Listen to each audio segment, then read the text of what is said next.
All right, and we're live. Hey, everyone, and welcome to Whiskey Charlie, the Wargame chat, a live show every month on YouTube. I'm Mo for Mo's Game Table. Joining me tonight are my co-hosts.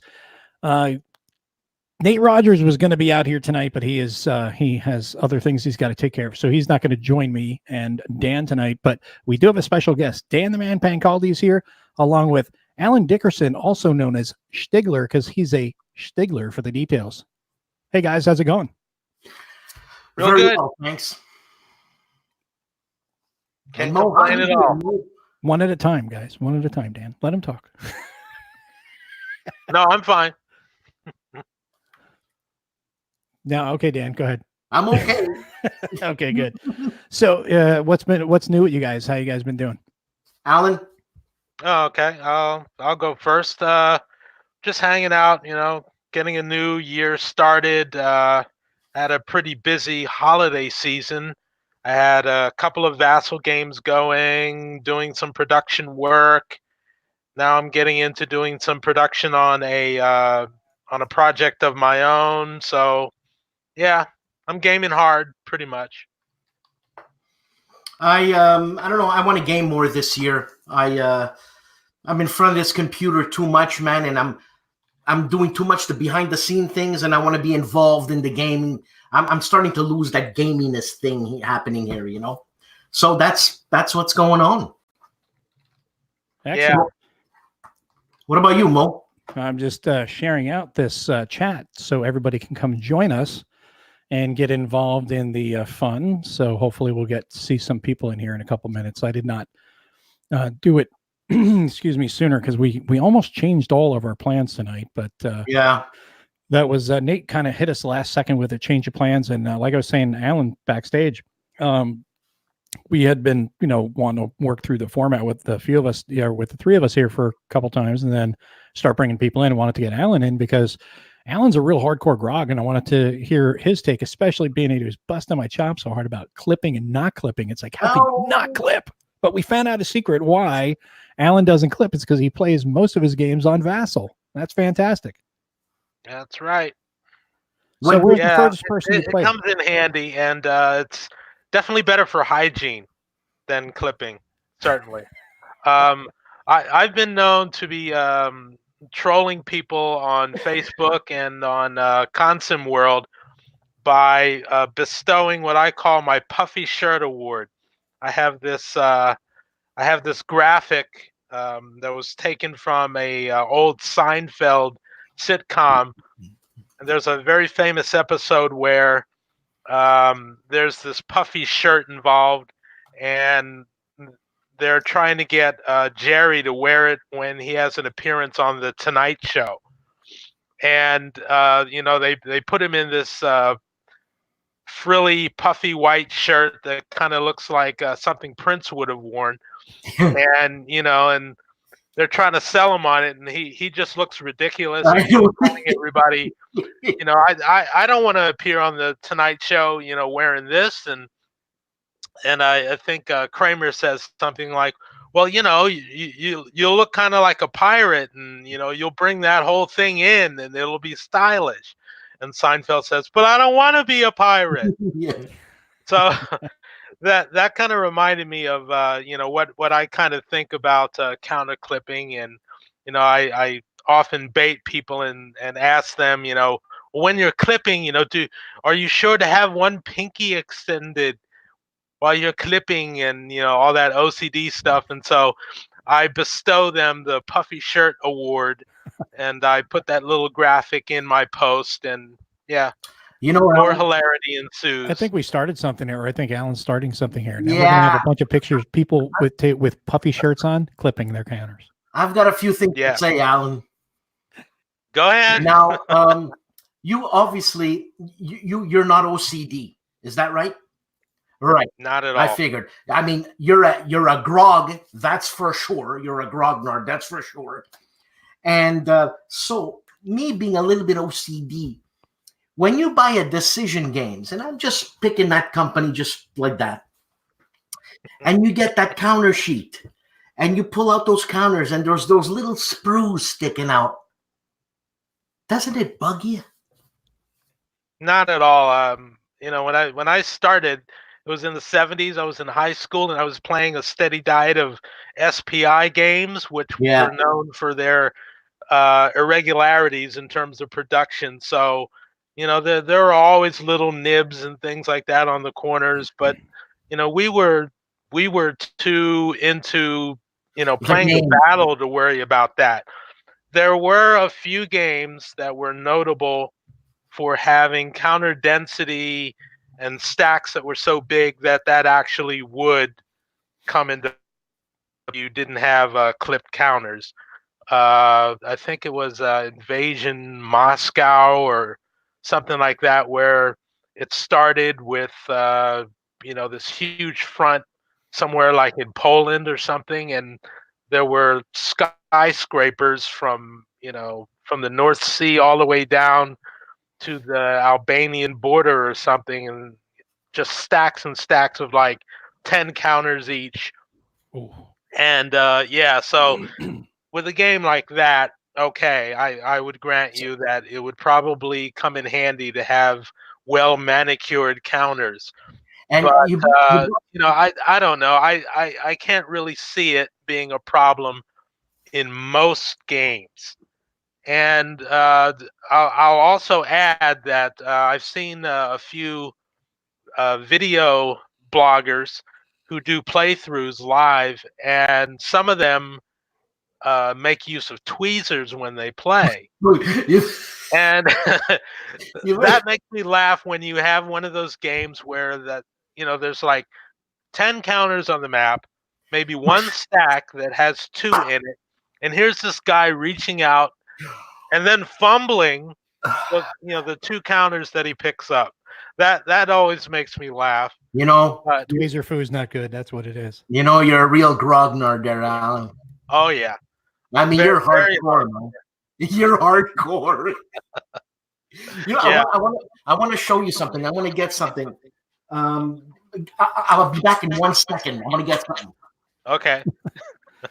Well, that's funny, because a lot of people will look at clipping counters not just from the standpoint of being able to stack them, which is generally why that happens, because otherwise you start having those stacks like you were talking about, those skyscrapers, those big killer stacks next to each other, hex next to hex, then you forget it. They're going everywhere, especially Right. get those little nibs out. So it really does help in that regard. But from an aesthetic standpoint, it is nicer looking. Although I have to say, with the new GMT punches that they're die cuts that they're doing, they pretty much have almost eliminated the need to clip, because they have really removed almost all the nibs. I mean, it's rare, that you have a nib, and if it is, it's very small.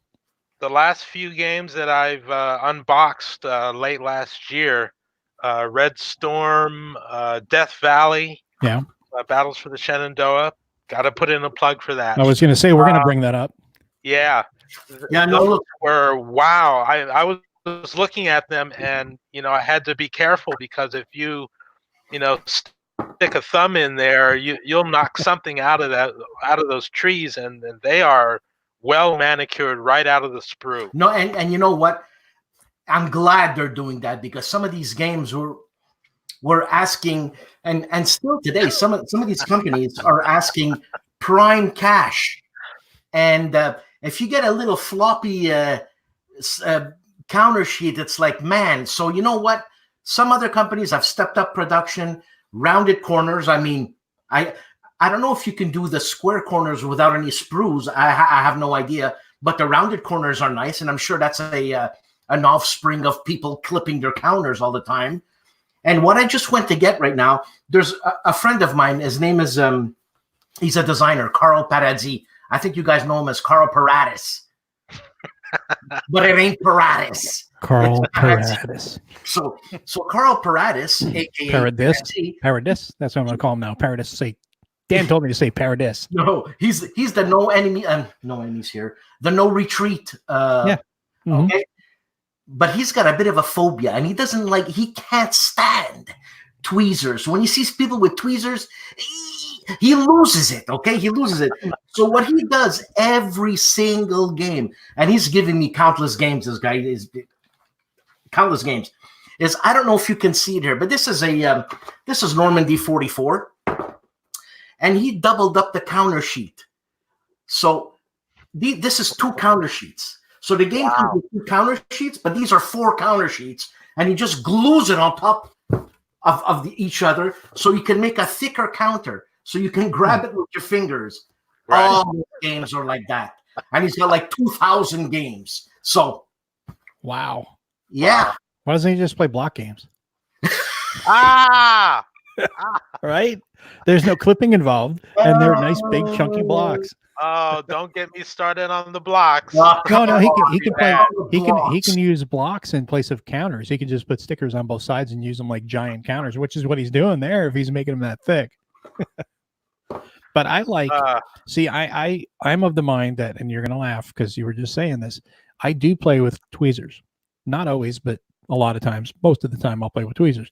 Hell, I even use my tweezers when I'm sorting my units when I'm punching it to put them in stacks. I'll just do it because I've actually found it to be faster. Yeah, no, Do you use tweezers to actually load them into the counter clipper? No, not to load them in the counter clipper. I've not gotten that adept yet, but no, to put them in.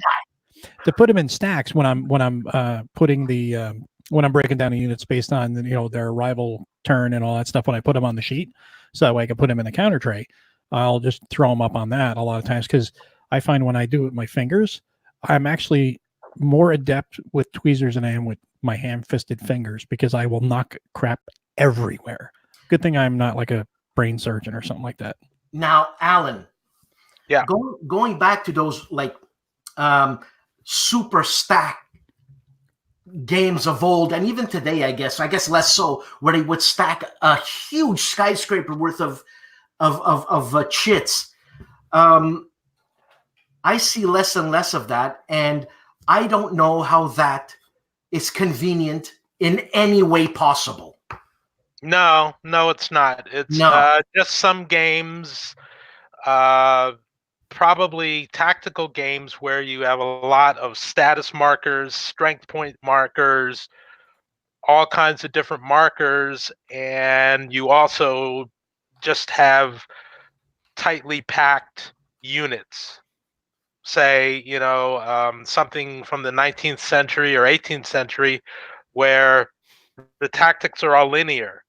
You're going to have lines and columns and those sort of things, instead of, say, a front where you're alternating hexes and using zones of control.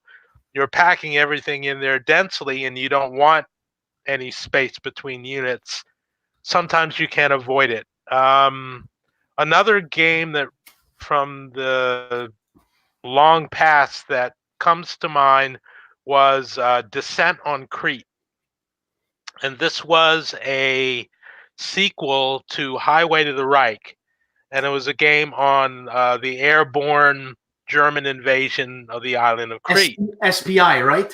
Yes, SPI. Yeah, okay. And that one, because Crete is, not that big an island, especially compared to, the airdrops on Holland, it was a nightmare. It was almost unplayable, only because you would drop all the German forces and you would have these huge stacks.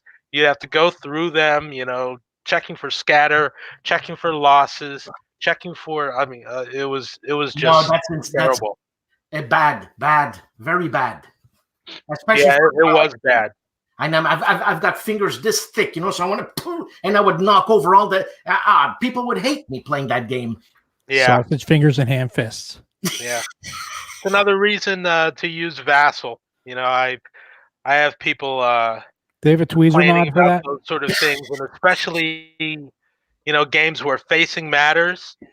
And you set up a Vassal module so that you can just use a keystroke to rotate your units to a unambiguous facing. It really, really comes in handy. And sometimes Vassal can actually be better than face to face if the module's designed right, and it the system is unwieldy enough in a physical manner. Vassal can sometimes be better than face to face. I haven't done Vassal yet, but I might.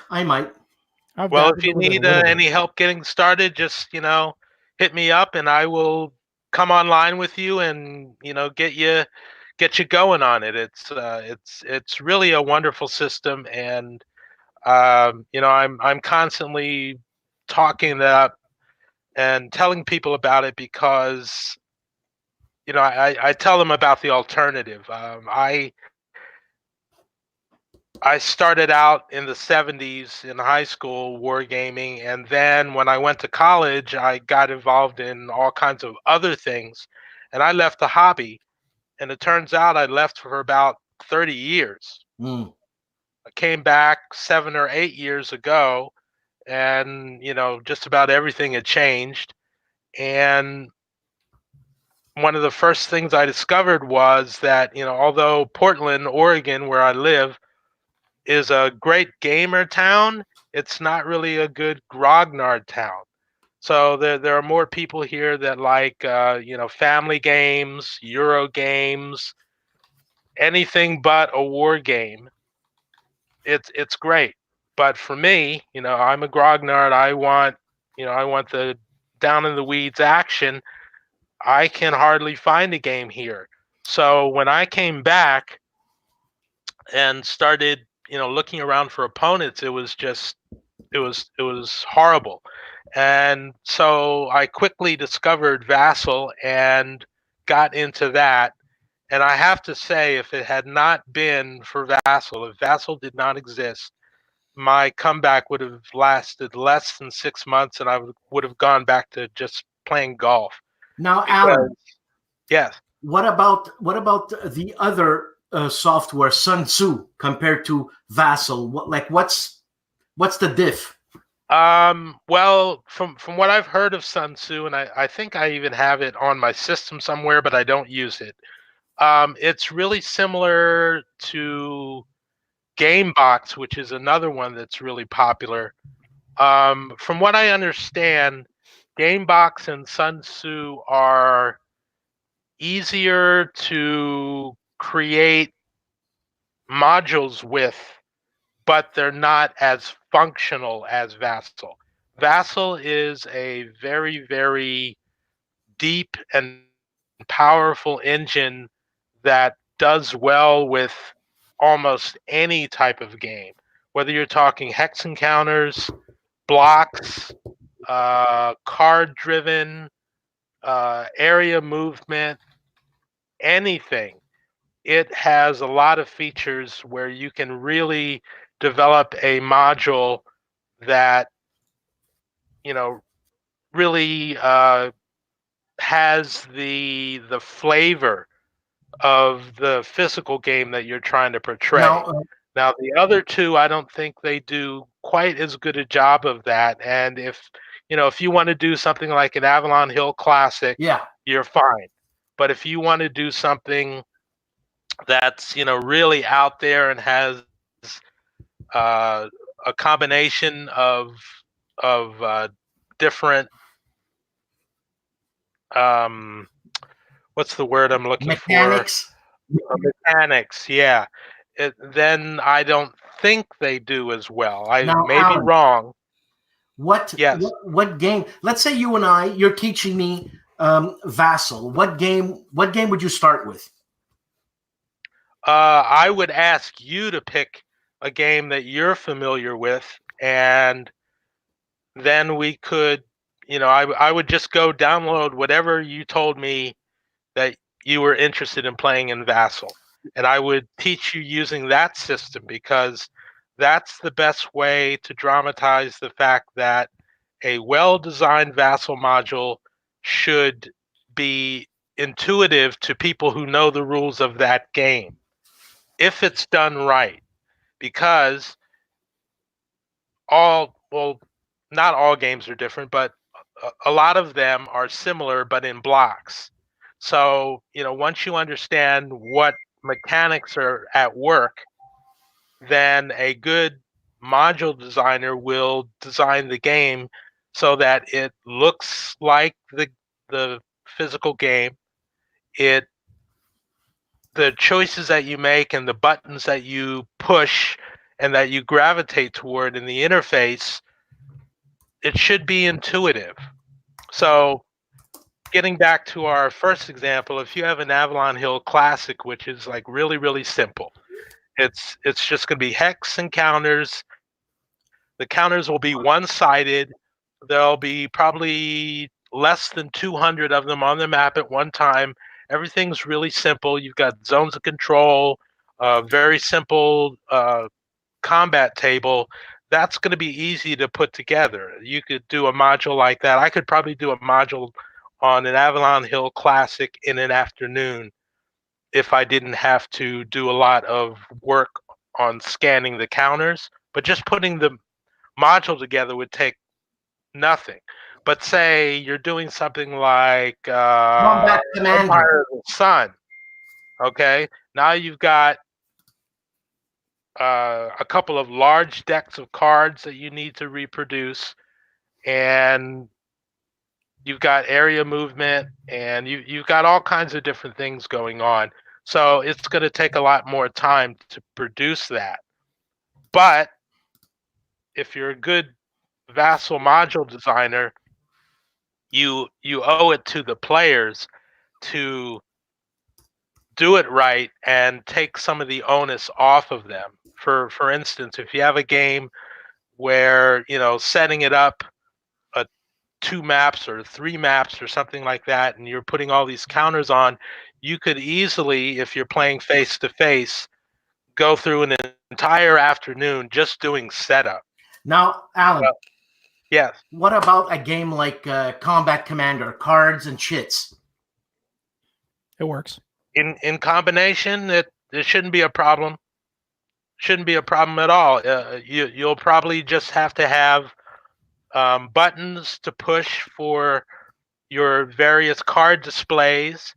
You'll want to set them up so that they don't cover over the map, and that's where, you know, having a second monitor comes in handy, where you can have one monitor for all of your displays and another monitor for the map.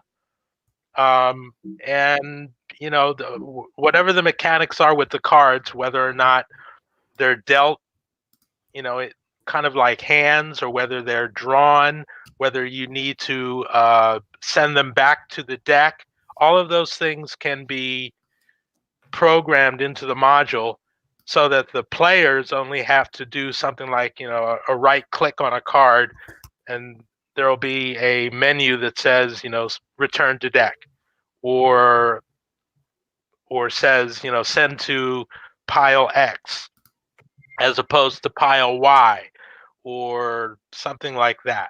All of that is programmable in Vassal. See, that's one of the things with Vassal. I've dabbled with it. I've not, you know, dug into it at the level you have. I've dabbled with it, generally solitaire, you know, because I'll just set up a game and then I'll just kind of push things around. And if I want to check out a game real quick, I'll do that. And I'll say, okay, this is what it looks like. This is what it feels like, before I even pick it up, you know, or if I just got it before I, it's great for previews. Yeah, it's exactly. Really good for previews. And in fact, I've used it a few times to kind of help me make a decision as to whether I wanted to buy something. Now, there is a gentleman's agreement with Vassal users where if you play a game with Vassal, one of the players should own a physical copy of the game. Yeah. And also, when you're building modules, I always make sure to leave out some crucial element in the game so that people can't basically just use it as a replacement for virtual copy of the game without buying it. Yeah. So, for instance, I do the modules for the Great Battles of the American Civil War series, and when I build the modules, I leave out the charts and tables. So, you know, if you look at my modules for any of those games, you won't find the fire tables, you won't find the shock tables, you won't find the terrain effects, because I'm assuming that you have a copy of the game and you have all of those on foldouts from your game. Yeah, and that's the way it should be. If you're in a situation where one player owns the game and the other one doesn't, well then, you know, you can pass around PDFs or something so that both players have everything. But you don't want to release something that's going to take food off the table of the publisher. I'm a firm believer that if I do get a Vassal module on spec just to check something out, and I decide that I like it well enough that I want to go out and find an opponent and play, then I can dip into my wallet and I can buy a copy for myself. Yeah, that's what I do. Like, I'll do that same thing where I'll get a Vassal module, just test out like Solitaire, and then I'll say, yeah, this looks like it'll be for me, and then I'll go buy the game. Now, Stig, to change the subject. Yeah, great for learning. To change the subject from Vassal, what games are you playing right now? Me? Yeah. Oh, let's see. Well, I just got done with a game of First Winchester, and that also comes from the Death Valley Battles of the Shenandoah. Who's the designer? Set. That would be Greg Laubach. Okay. With an assist from Bill Byrne. A big assist. Okay. And originally, it's the series designer is the late Richard Berg. Yeah. Okay, that's what I thought. Yes. Yeah. Mo, what are you playing? Over Christmas, I played a game of First Winchester with Vassal with a guy named Pepe Moya, and he lives in either Spain or Portugal or somewhere in the Iberian Peninsula, I think. And we got through a game of that really quick because I found it was the first time playing Vassal with him, and I found that he was a very, very responsive Vassal player. We turned around on average one file per day between us. Wow. And sometimes one file might contain multiple activations. And activations are kind of like a turn within a turn of a game in that series. So one turn you might have, say, 12 total activations divided between the Union and the Confederates, and the order of which it's part of the system that you don't know what order the forces will activate in. So you draw them from the hat. It's a chit pull mechanism. And so sometimes, you'll get consecutive activations for the same side. So in which case, if you're playing on Vassal and you're recording your moves for your opponent, you finish one activation and then you draw the chit and it's your side again. You just keep going until you get to a point where you have to stop. You have to either ask for a reaction or you draw an activation for the other guy's side in your log file and send it to him. Ooh. This is a big giant box. Let me tell you really something. mean, That's huge. That is a huge box. I haven't received it yet because Canada Post is ridiculously slow, like insane. Yeah. And you're only paying you guys $1.74 a day. Oh, that's American, that's hard. which is what, $50 Canadian? Oh man! Oh, you're just laying it on thick. No. It's true. It's horrible. It's I don't know. Like what is Mark Walker? He said, Dan, I'm going to send you the Yeah magazine. I think it was like a month and a half ago. Then you have to pay. You'll have to pay duties on it and stuff like that too. I'm sure of it. Sometimes I get dinged with duty. Once I got a package from. Didn't sound good. You get dinged with duty. Whatever. Once I got a package from Lock and Load, and I had to pay $300 in duty. Wow! So about $12 American? No, it was Canadian. It was about $20 American. Yeah. I have a friend who's from Vancouver, Canada, and he's a collector. He's always buying stuff, And what he has done to avoid some of the postage costs and some of the other rigmarole is that he has rented a PO box In the in States. Washington Yep. State, Yeah. and he will, drive down from Vancouver and pick up a bunch of stuff and then drive back, and it's cost effective for him. But he did tell me a few months ago that the border the border patrol is starting to look at him askance because they see him often enough to where they're starting to wonder if he's running some kind of business or things like that. So they're He's giving running him the illegal war third games. degree. He's running illegal war games across the border. Gotta Yeah, take him down. exactly. But yeah, I got the Storming the Gap in, and I just shot a preview of that, and that'll be going up probably tomorrow.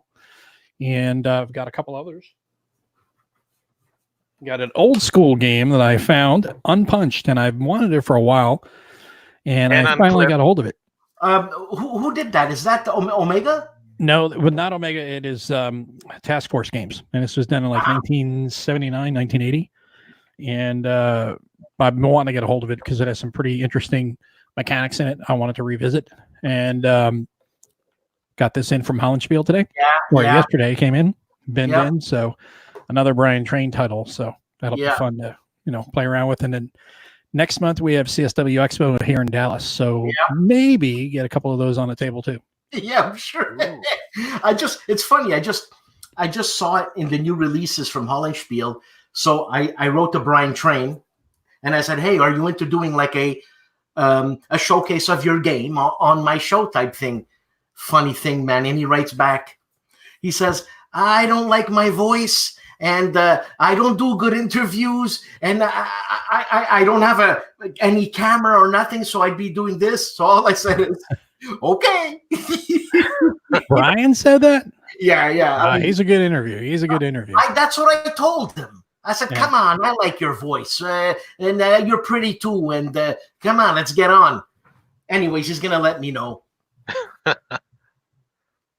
Mo, where'd you go? I'm here. He's scooting off to one side there.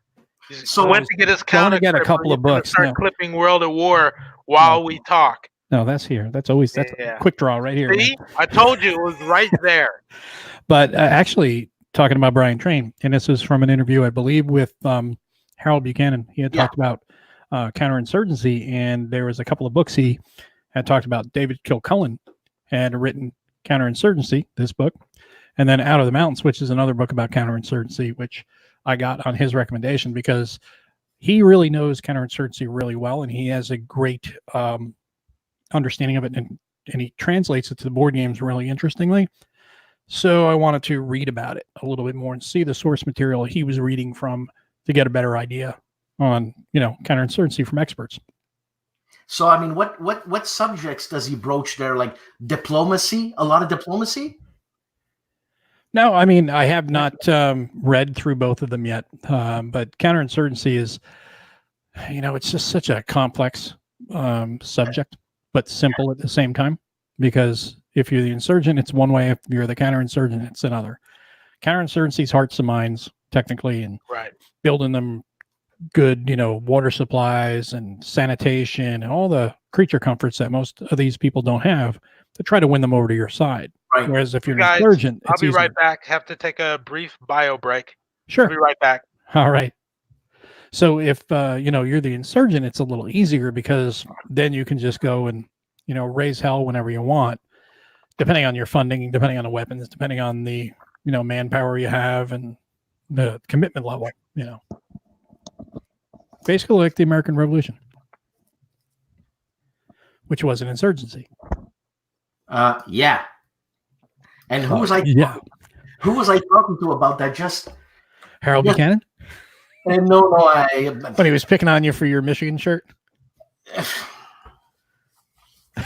No, I bought that T-shirt for $3 in Nova Scotia. I know. I thought it was like, what, the state of Michigan? Is there a state Michigan or is it a state Michigan? It's like, seriously? That's how much I know about the Michigan team. Bloody hell. Well, Trevor had posted this up in the chat earlier. I tried to get us to talk about it, but Stigler was on a roll with Vassal, so we just let him go with Vassal, and now we're off Vassal here, and we're going to talk about some other things here and some audience interaction. Trevor was asking, France 1944 got a nice new addition due to Judd Vance's love for it. Yeah. What game would you like to see get a spiffy new reprint? Mine is We Must Tell the Emperor. That is a fantastic choice, Trevor. What about you, Dan? Me, you know what? I'm gonna go stupid here. I'm gonna say ambush. You're gonna go stupid? Yeah, I'm gonna say ambush. I agree. I totally agree with that. I've wanted to get ambush for the longest time. I had it years ago. I think I was maybe 12 or something like 12 or 13 years old. And I got it. My uncle bought it for me. And I really loved it. Had a good time with it. And of course, through, when you're a kid, stuff gets put in the attic. Mom goes and cleans the house and puts stuff away, and they went off into the attic, and the attic monster got it, I think, and I never saw it again. So that's sad. That one and the what was it, Leatherneck, or Battle Hymn? Yeah. That's the one I want, obviously more than Ambush, but I would love to see both of those reprinted. Another one I'd like to see reprinted would be, even though I've got it, Vietnam 65 to 75, just because everyone loves that game so much, even though it is a very long playing game.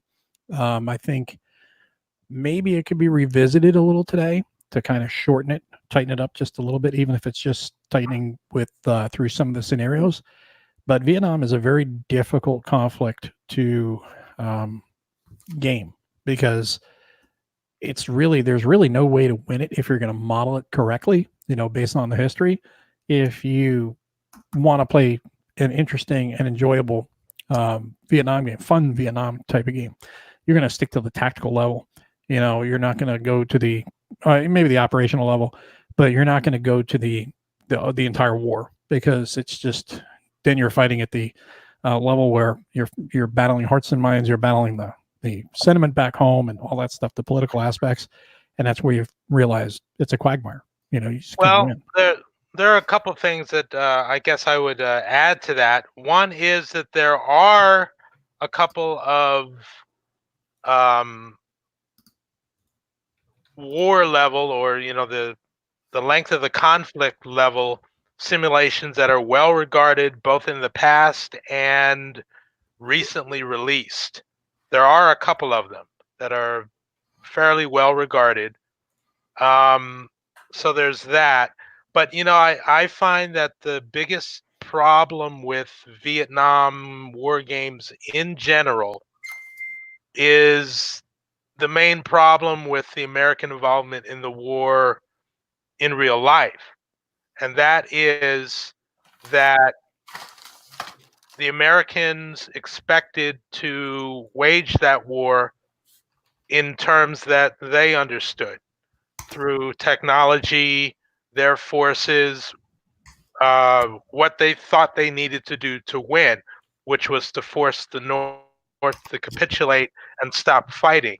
But they completely failed to learn the lessons that they could have easily learned from the French, who had just been kicked out at Dien Bien Phu in '54, and they could have maybe studied the culture a little bit, and they would have learned that Vietnam and the environs had been being invaded for 1,000 years, and the people never gave up during that 1,000 years. So the French certainly weren't going to, and neither were the Americans, weren't going to just walk in there and change things and put a McDonald's on every corner. It wasn't going to happen.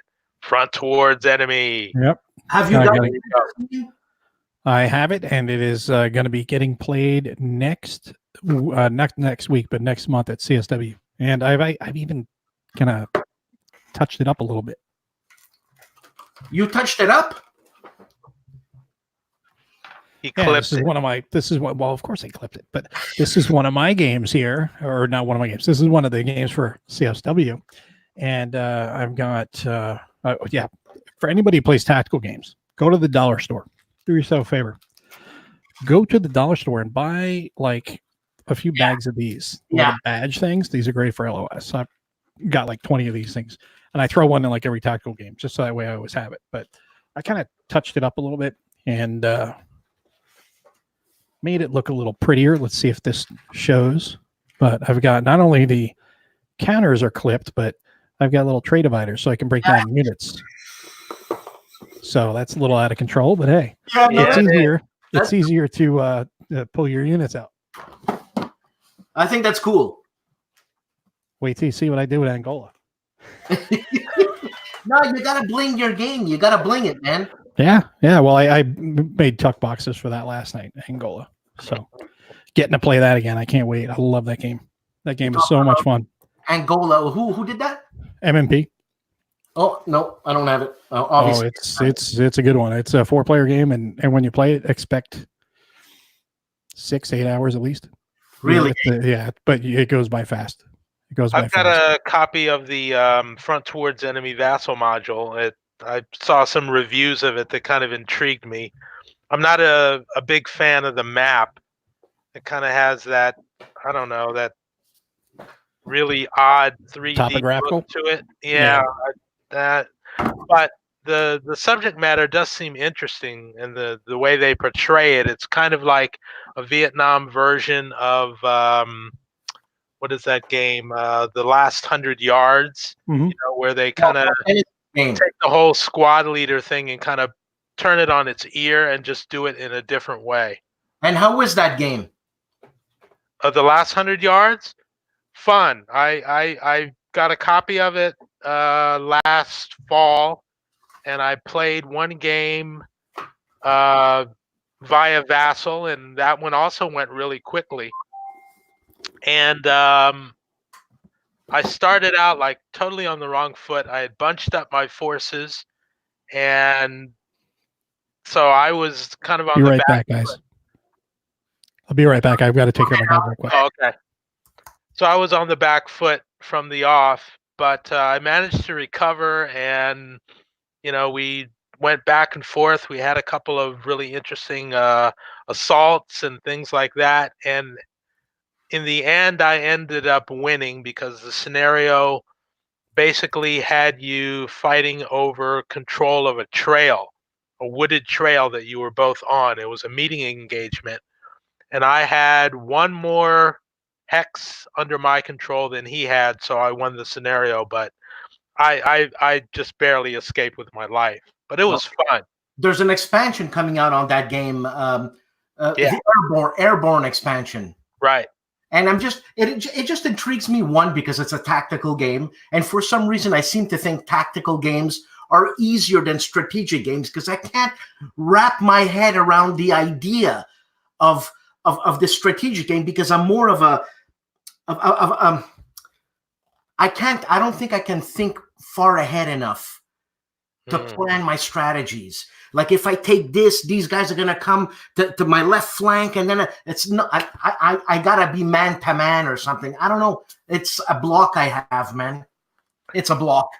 Well, I tend to think that the more strategic level games for me, I just find them too abstract. So I find that a tactical level game has a lot more detail and a lot more balls in the air to have to manage than, say, a game like, say, Avalon Hill's The Russian Campaign, where you're moving corps and armies. Yeah. And your results are like, defender retreat 1 or something like that. Right. That to me is just kind of, it's bland. It just reminds me of when I was first learning wargaming, and it's like, defender retreat, it just doesn't do anything for me.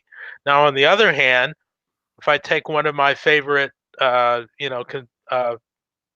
Civil War tactical games, while I'm playing, I'm building a narrative. Yeah, right? Exactly. So I can tell you, instead of,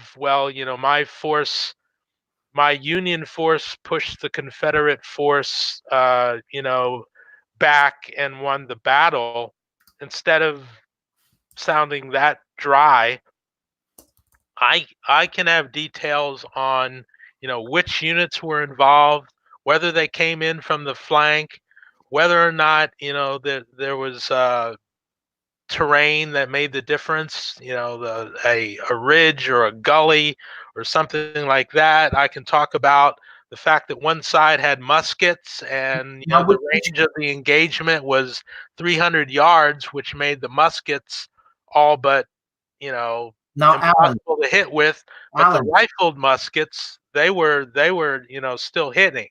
Alan, which game are you referring to, and specifically? Specifically, Great Battles of the American Civil War. And when you say it's tactical at what level? It's Civil War at the regimental or battery level. So each counter would represent a regiment of anywhere between, say, 200 to 500 men, or a counter could represent a section or a battery of guns. So up to, say, 6 guns, and maybe as small as just 1 gun in batteries. Other things that are important are command control. So you'll have brigadiers commanding your brigades. You'll have divisions commanding your multiple brigades. You'll have corps made up of divisions, right? And you got to keep all of them in the tree, the organizational tree, and keep everybody in command. All of that matters. So weapon type matters, terrain matters, whether you're going up or downhill matters. Small scale. Yeah. Now, what about solo games? You play solo games, man?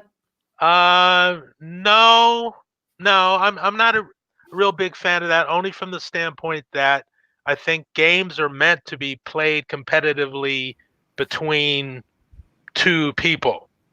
So, right there. But solitaire has its place, like Mo was saying. One of my favorite uses of a Vassal module is to use it to play solitaire and actually learn the system, work out some of the kinks, so that by the time I'm playing opposed, I kind of, know what I'm doing a little bit more and can play better as a result. Now, Joe, Stuka Joe, you're on, eh? I'm on. Joe, stop parading around in your underwear. Hey, Joe. Hi. How's it going, Joe? Hey, Joe. All right. I was waiting for Mo. Sorry, my wife texts me in my office and she's like, "Could you let Rex out, our boy dog?" This is not my underwear. I got to do a disclaimer. This is a PG show, no. Okay. Not till Dan gets started, and forget it. He becomes our angry resident. He's our resident angry Canadian, so we let him go. How you doing, Joe? All right. How you doing? I'm good. Hey, nice how you doing? Hey, good. Nice T-shirt, Joe. Oh, this is That's I know. Nice. Nice. Bellota. I was at Badajoz at the 3rd Bellota Con. This is Sergio is the host of the convention. He has his wargaming channel. Oh, that's the guy. Okay. I got a face now. So I was there for like 6 days. Very nice. Volko Runke was there. Luke Billingsley, he's Gene Billingsley's son. There were some French designers also, and had a great time. Now, how was the ham? Oh, the ham is great. I mean, man. What we eat here is something else. Yeah. It has the color of ham or something, but it's not ham. It got Dan going on that prosciutto pretty bad. Oh, I'm a huge fan of prosciutto, like really good prosciutto, and it has its place. And people were talking about the Siberian ham, whatever, and we go to Costco and we see 12 pieces, thin pieces, about 3 times the size of a stamp. They were $1.50 a piece. Oh no! And it was delicious. It was sweet, without being sweet, and it was rich, melting in your mouth. Oh my God! For $1.50 a slice, it better be damn No, good. imagine how small the slice was. Yeah. Yeah, at Costco they have the leg now. It's like $500. Yeah. Oh. Yeah, and you know what? If you buy that leg, you better know how to cut it. Because if you cut it too thick, you just wasted all your money. Yeah, it's an art. The one of the game designers, Spanish game designers, Quique. Oh Jesus, forgot his nothing. He's the designer of Congress of Vienna. Okay. And he's the owner of a company that produces we call it cerdo de bellota. That's bellota pig, and it's called bellota pig because they feed them these acorns. Acorns, yes. Quique Esparrago, that's his last name. So at Friday night at 8:00 p.m. they interrupt all gaming and come in the legs with the bellota and the wine and the beer. It's I'm gonna cry. Wow. So John Krantz, Consim World's 20th anniversary. You must do something like that. Well, we'll talk to him in Dallas next month because we're going to have the CSW, the first one of the year, here in Dallas. Yeah. Even if it's grilled cheese sandwiches, you got to start somewhere, you know. Now, why did Compass go to Dallas? Was there a cry for that? Well, it's Consim World, number one. Number that's two, right, sorry, number Consim two. World. I told you this before. John lives in Plano. Yeah. So it's in Allen. He lives next door to me. Well, not next door, but next town over. So yeah, he's having it in Allen. So I remember messaging him about 3 or 4 years ago saying, "Hey, we got a new convention center. Maybe this would be a good idea for a Wargame convention here." And he's like, "Yeah, we've been thinking about it, And I was like, "Well, here you go. It's going to be built in a couple of years." And lo and behold, that's where it's going to end up being. So it's cool that he had originally looked at another place, which is right next to the rink that the Americans play at, where I broadcast from. And I was like, okay, that's cool. Then he went, oh, that one didn't work out, but we found this other one. And I was like, either way, it's 8 minutes door to door, so I'm good to go. Are they going to move the Arizona convention there eventually? No. I think that's always going to stay in Tempe. And that's one of the ones I really, really, really want to go to one day. But it just ends up that, you've got Tempe and then you've got next month, you got WBC. It's like, well, you got to go one or the other. You can't do both. So, Joe, you're going to go to Consim or you're going to go to WBC? I know I'm going to go to Consim, and I have to find out if I can go to WBC because it's. Where's the camera? Yeah. It's not cheap, but I will bring whiskey. That's the story of my life. We will have whiskey. I'm missing out on the Seattle convention this week. Just Came on. Yeah. How far is that from you? Gonna be there. Kevin's going to be there. Yeah, Kev's going to be there. And Canadian Alan, the one I was telling you about, who's game running. He's going to be there, and it should be a good time. But I'm just hoping they don't get snowed in. Well, maybe you want to get snowed in because if you get snowed in, it means more gaming. Now, Mo, you've been to Consim before? What's that? You've been to Consim World before? No, I want to go. That's one I've not been to that I really want to go to. But the way it works out is it's just the timing is always bad because my wife and I take our anniversary. I mean, our anniversary is in July, so we take our vacation in July. And her birthday, well, both our birthdays and our anniversary is that month, like 3 weeks apart. So everything happens in July. And it's tough to take vacation in June and then July twice, because if I go to CSW, that's June. And then I'd have to take another vacation in July for our anniversary. And then I'd have to take another one for WBC. So it's really difficult to take those 3, vacations in the span of like 6 weeks. So I got to make a choice, one or the other. And David's always saying, no, need you at WBC, need you at WBC. So WBC it is. So Joe, Joe, you've been to Consim, and it's your second time at Bellota at the Bellota Con. It's more festive at the Bellota Con than it is at Consim. Well, it's very similar, and you arrange to play games with people beforehand. They had one tournament for one specific game, but the thing is, for example, you got like 2-hour lunches because there's a lot of nice places to eat around, and And of course, the weather's not 100 degrees outside like in Tempe. Yeah. So you can walk around the city, and there's just great places to eat. And so the Spanish have a really weird timetable.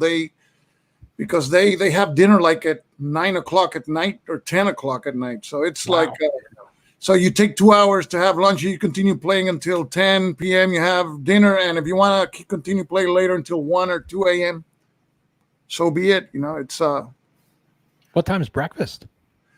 breakfast is at 9 a.m.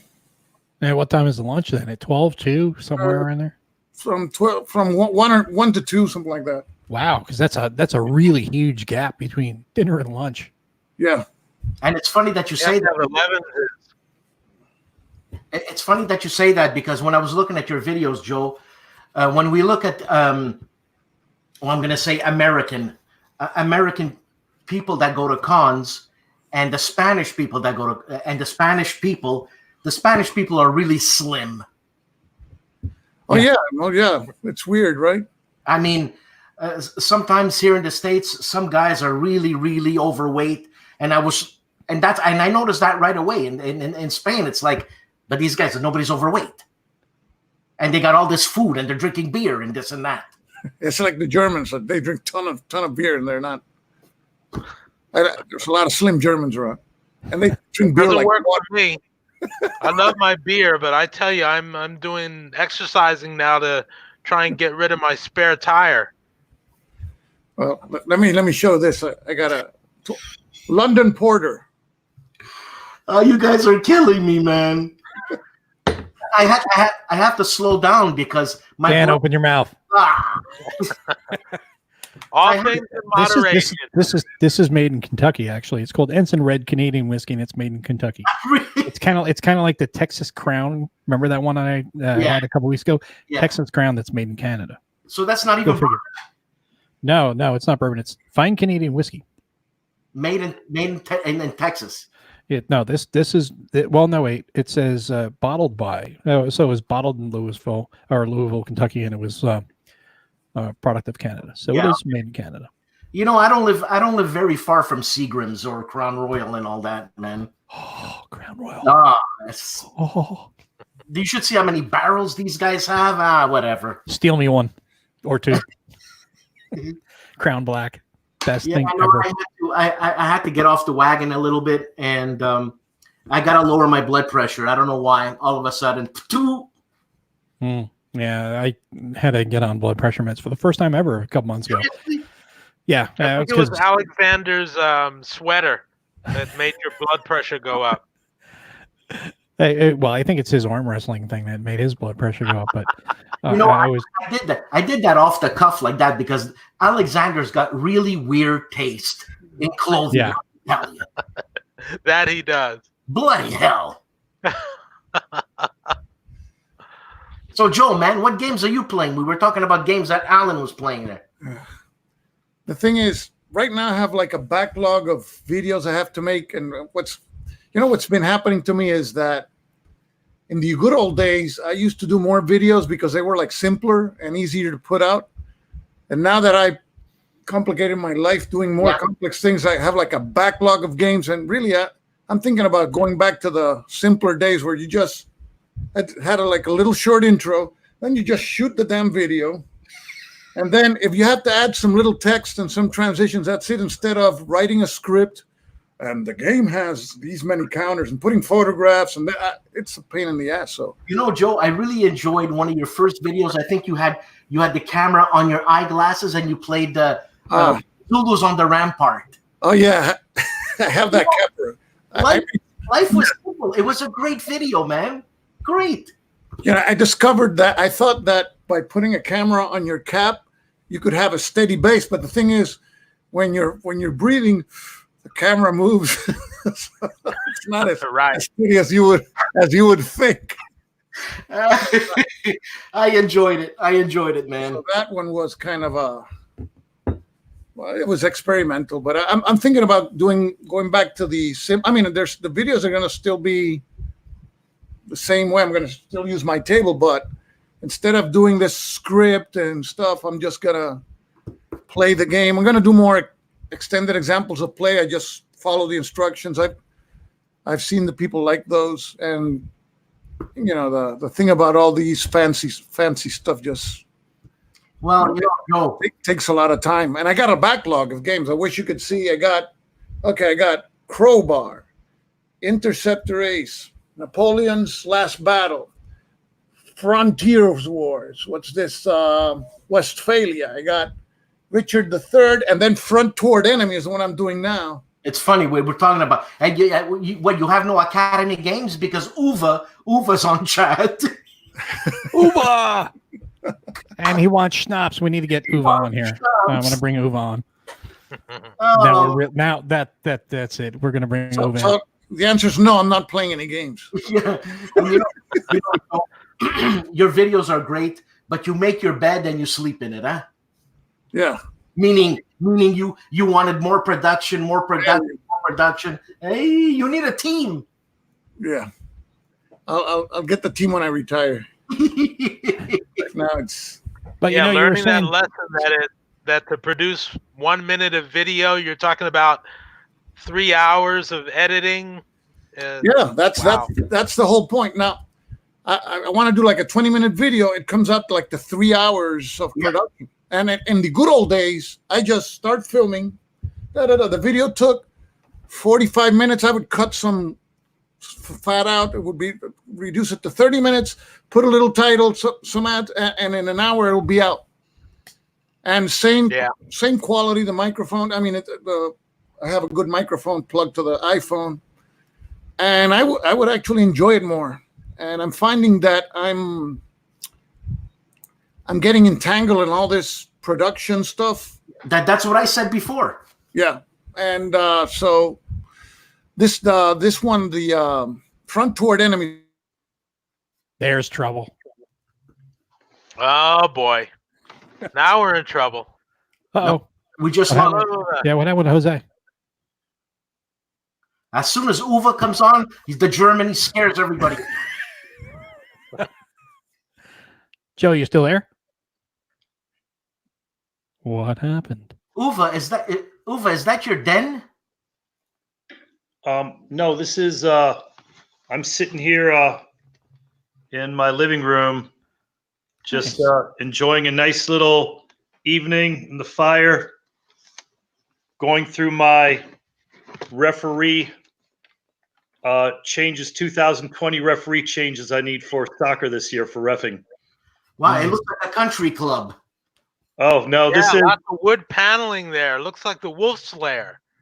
Well, this is some of my grandfather was quite an artist, and he's done quite a bit of he did people sculpts, and of course so no, it's just we're in the middle of, well, you can't see anything now. Anyway, blah blah blah. Uva, you got to stop moving that camera. I'm gonna puke. He's got his laptop in front of him. Yes, sir. Bouncing it all over the place.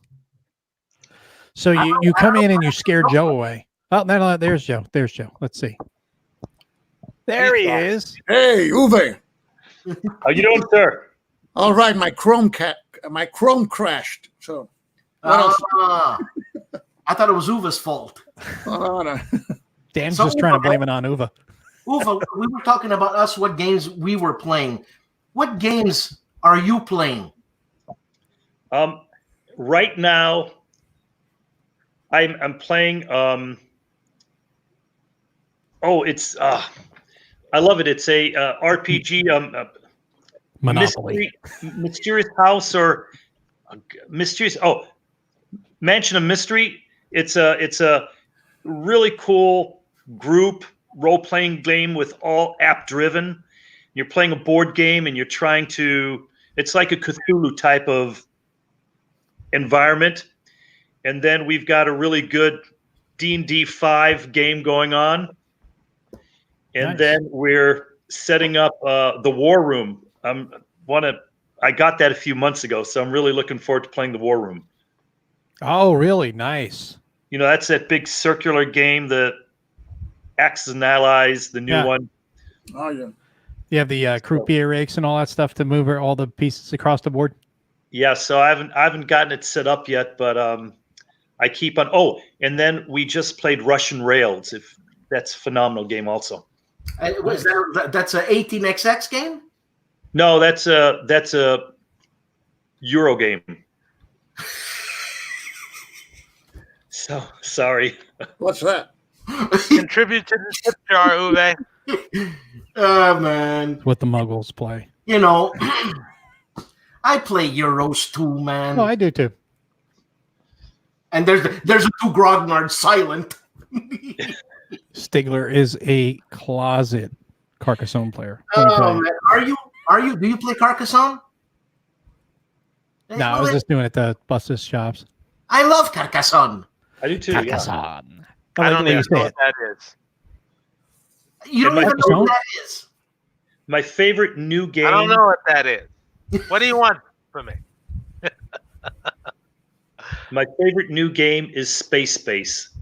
It's a simple but such a neat mechanism and the way it plays, and it is one of these games where everybody who plays it, it's so easy, but everybody gets totally captivated.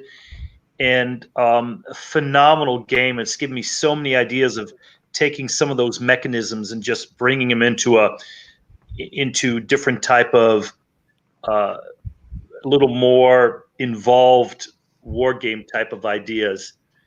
And phenomenal. That and Gizmo. I was really impressed by the design of Gizmo also. But Space, everybody who's listening, you got to try it. It's just a fun little simple game. Who's the designer? No, I'm not a guy who watches who designers are, I'm sorry, or who makes it, but I'll remember the name, and it's very well designed. I have it somewhere. I could probably go pick it up. So phenomenal game. Now, for me, being a grognard and kind of, avoiding all other types of games, the one outlier game for me that I will play at the drop of a hat and kind of goes against all my usual self-imposed rules would be Kingmaker. That's about the only Avalon Hill. Yeah, Yes. it's an old Avalon Hill game. Yeah. It's about the only card-driven game that I have, and it's got area movement instead of rigid hexes. It's got power politics in it. It's got all of the things that ordinarily I wouldn't even bother with, but I gotta tell you, it is the most fun you can have with your clothes still on. It's just a great game. It has the ability to turn good friends against each other while you play, because just backstabbing and lying and cheating and all those things are just, you have to do it just to survive, let alone to win. Sounds like diplomacy or just junta. fun. Yeah, those games are brutal, man. There's Uwe. I don't know if you've played this. I can't see it. Robinson Crusoe. Oh, Robinson. Yes. Ignacio's Yes. game. I have it. Yes. I think the game is fantastic. I have never won a game yet. That's what I hear. That it's fantastic, or that he's never won a game yet? Both. Both, yeah. Well, there is one game that I'm actually interested in, a Euro, that I heard good things about, and I don't know if anybody's heard about it here. It's called One Small Step. Stop it. Space exploration. It was like, I'm just about to drink my schnapps, and you bring. That's Compass Games, isn't it? Wait, Wow. Decision Games. That's Decision Games. Yeah.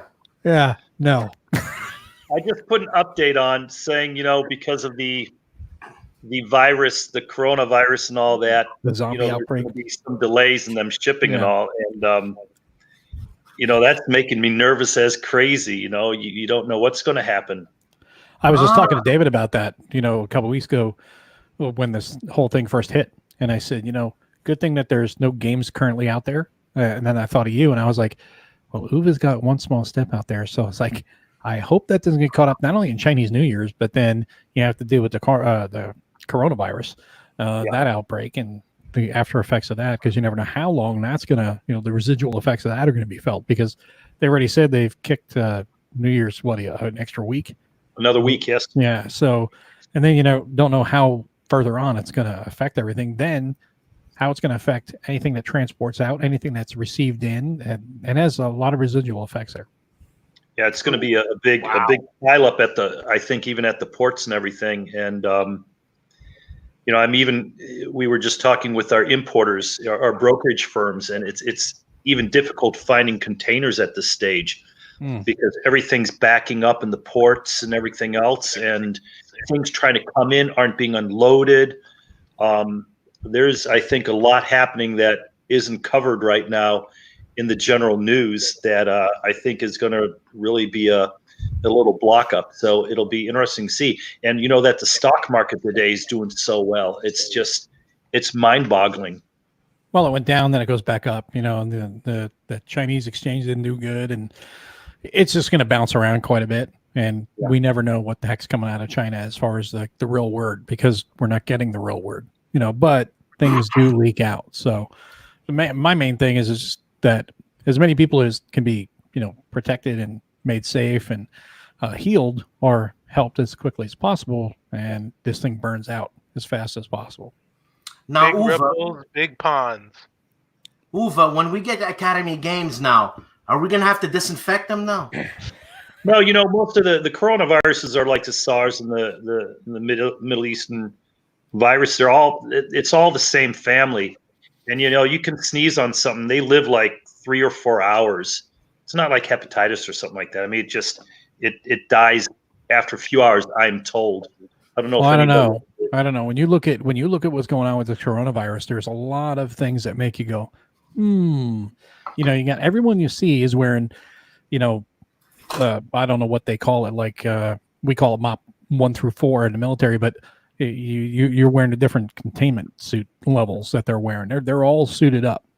Mm-hmm. And then keep in mind that in Wuhan, there is a bio-level 4 bioweapons lab.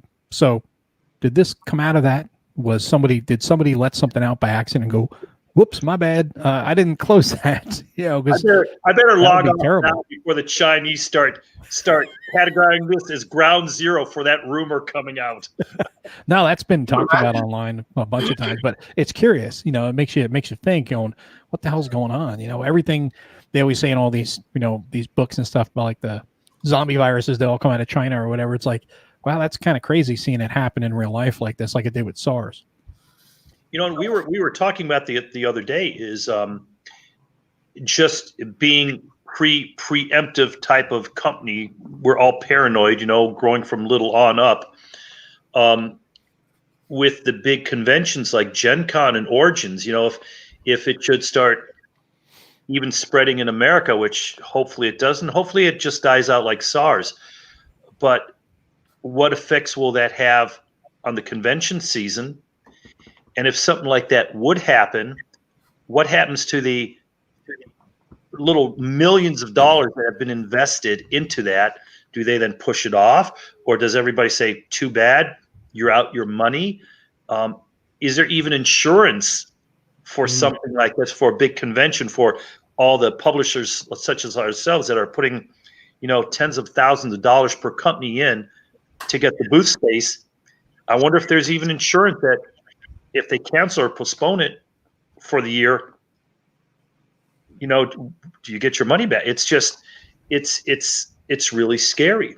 Well, I don't think it would cancel a convention. They may, when it comes to the publisher, you may have to, some of them may cancel, especially if they're waiting on new product, but you have established product. It's, for you, it wouldn't be as difficult as it would be for, say, a new publisher. But no, I'm saying if the convention shuts down because, let's say, SARS or the coronavirus hits in the United States. Oh yeah, something like that. You would have to. They don't want people getting in such close proximity.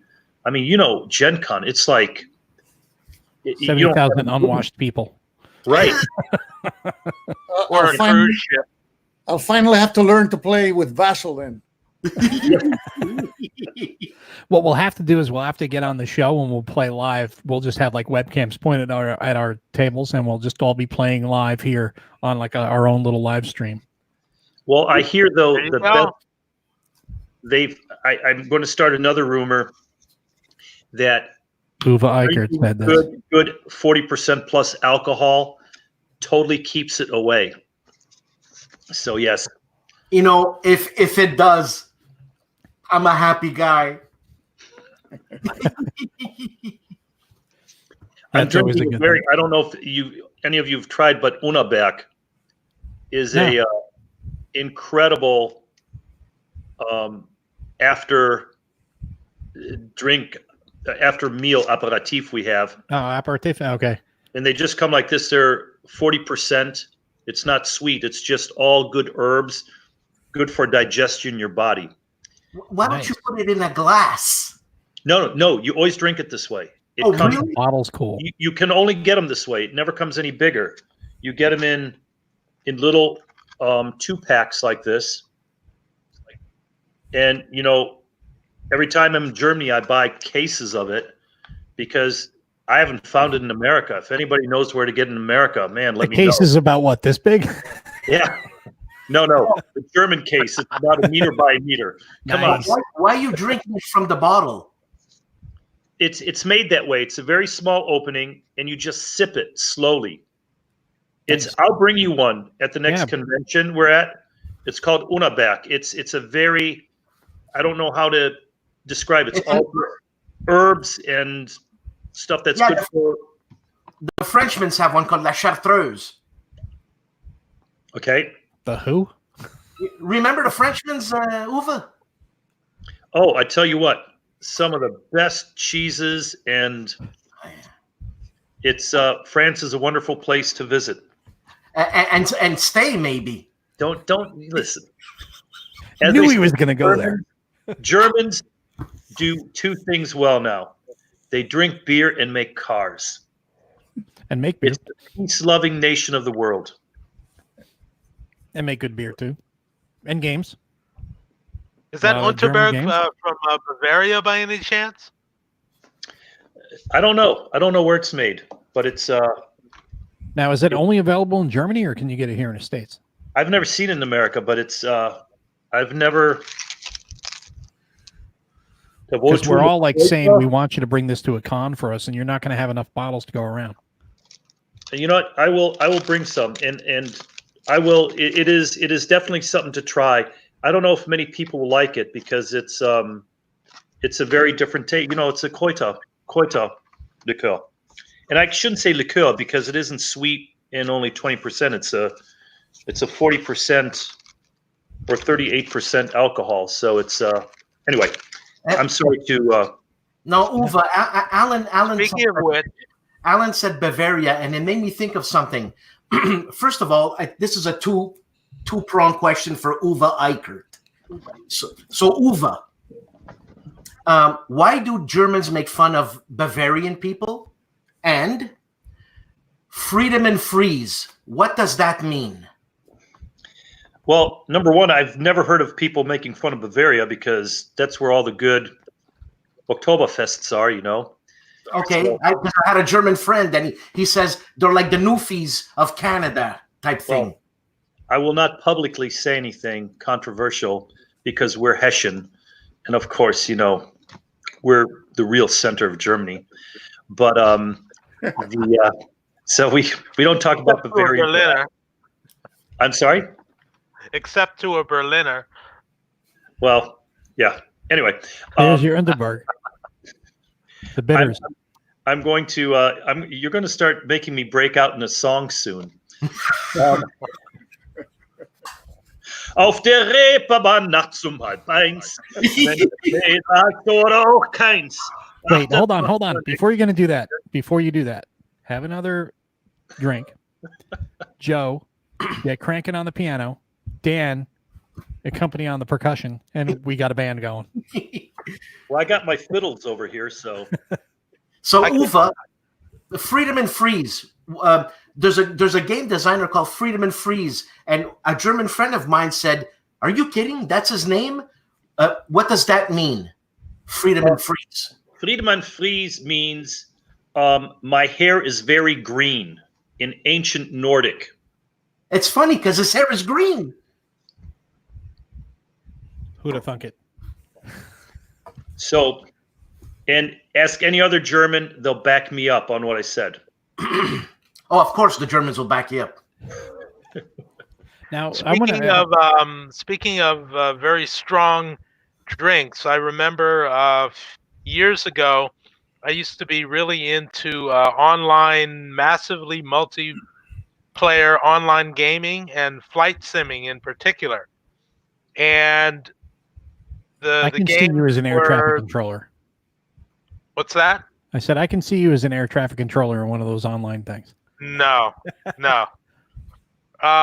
We would play these games with people from all over the world, and occasionally we would meet at conventions where people would ship their computers all over the world so that they could sit in the same room and play online, you know, and actually meet people face to face.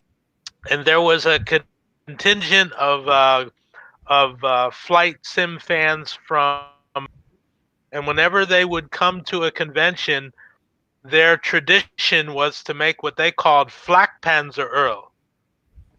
And they would take Everclear and they would mix it with this this licorice flavored candy called Turkish Paper. And they would put this together in a bottle, and it would be almost as black as used oil. And they would pass around shots of this stuff to everyone who was brave enough to drink it. And man, let me tell you, that stuff packed a punch. No. Your whiskey would be like Kool-Aid. No, that's for Dan. That's for Dan, because Dan's like wanting to drink so bad right now. So I'm like, hey, here's some whiskey. It was good stuff. Does that improve the quality of wargaming after you drink a couple of those? Depends on the company. Yeah, it did. Some people actually flew better after a couple of shots of Flakpanzer Earl. But there was one well-publicized set of pictures of somebody like passed out just steps from their hotel room door, and with a conspicuous stain on their pants because they didn't make it home. It was that bad. They were completely out. See, now if I was playing a flight sim like that, I would definitely jump into a 0, and I would fulfill my destiny pretty well there. But I do have a question. I love zeros. I do have a question zeros. for Uwe on content creation, because Joe was bringing up a good point before. He was talking about, you know, he's got a stack of games that he's trying to get through, and you know, it's kind of he's getting to the point where he's producing well enough, and he's got these really cool videos that he wants to keep doing, but at the same time, it's like it's kind of bogging him down. You know, correct me if I'm wrong on what I'm explaining, Joe, here, but exactly right. But it's like, okay, he wants to go back to simple. Now, from a publisher's perspective, what do you like to see from content creators? I want to see something new. And that's why actually I don't play a lot of war games, because the war game market is probably always a step or two behind the general Eurogame market, mainly because there are more designers coming out with really cool new games in the Eurogame market and in different markets like that. I mean, it's like 100 to 1 when it comes to general market design to war game design. So I do believe that the Eurogame market is much more adventurous and much more experimental in what they're doing. So we're having some really weird games coming out here in the near future. I think I told Duce, you know, we've got a 3-dimensional war game where it's a very unique game where it's not one plain old dimensional anymore. Then we're experimenting with different games. I mean, we've got a fighter game where you're starting out and you're dimensionally working on the DNA patterns to make the perfect warriors. and we kind of make it for fun, but we're also, you know, kind of looking at what we actually are doing as humanity, as we're, you know, augmenting with different things with bodies, and also in warfare.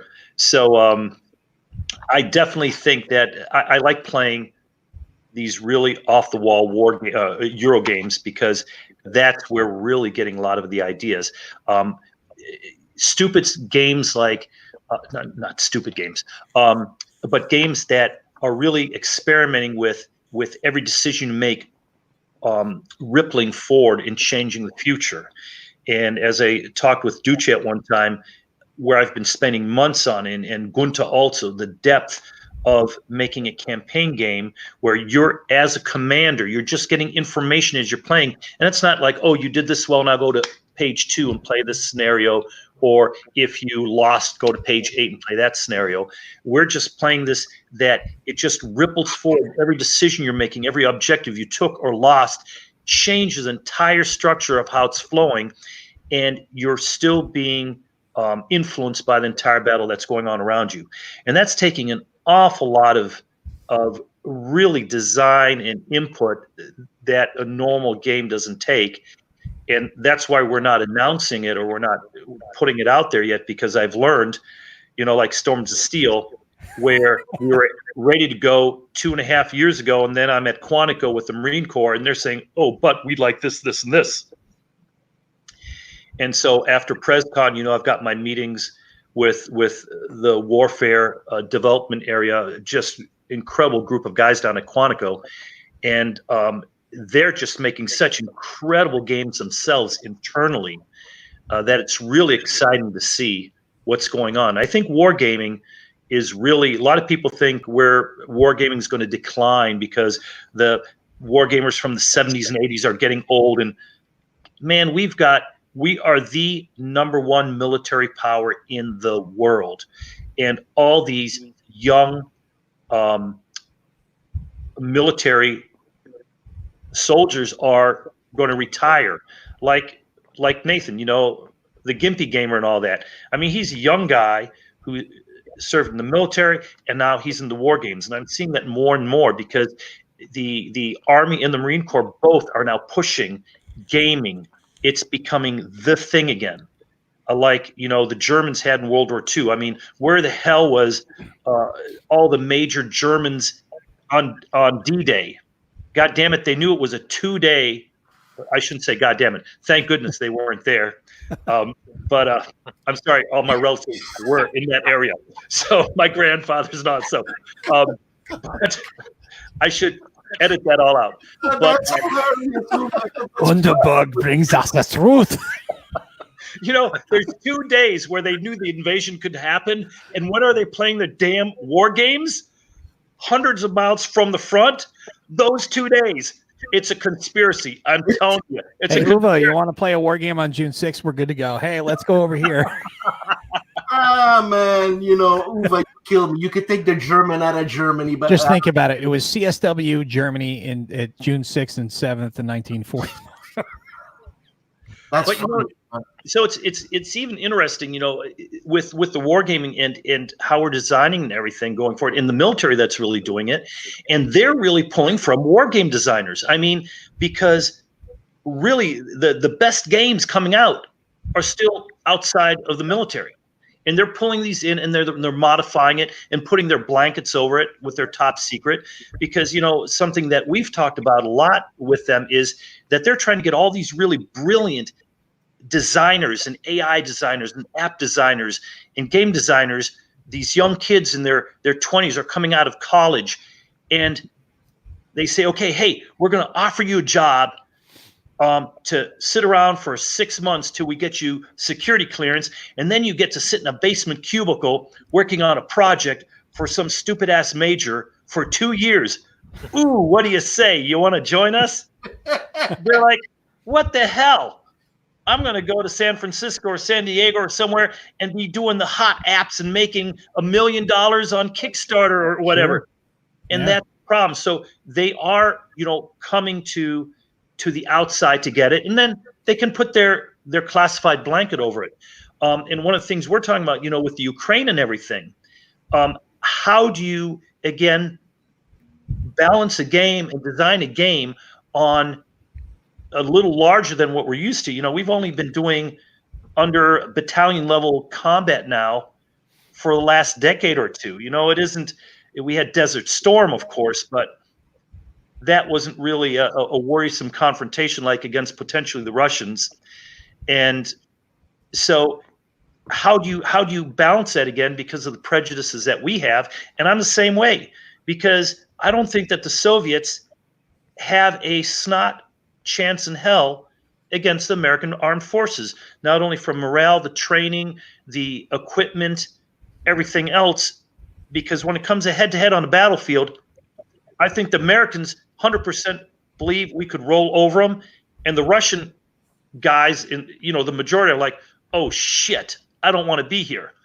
So, well, that's the difference of a volunteer army versus conscription. When you get into that, then you're not going to have the same motivation as you do with the all volunteer army. So, I mean, it goes back to the the Cold War with Warsaw Pact. I mean, you would be facing in a hypothetical World War III, you would be facing wave attacks. Soviet doctrine was wave attacks.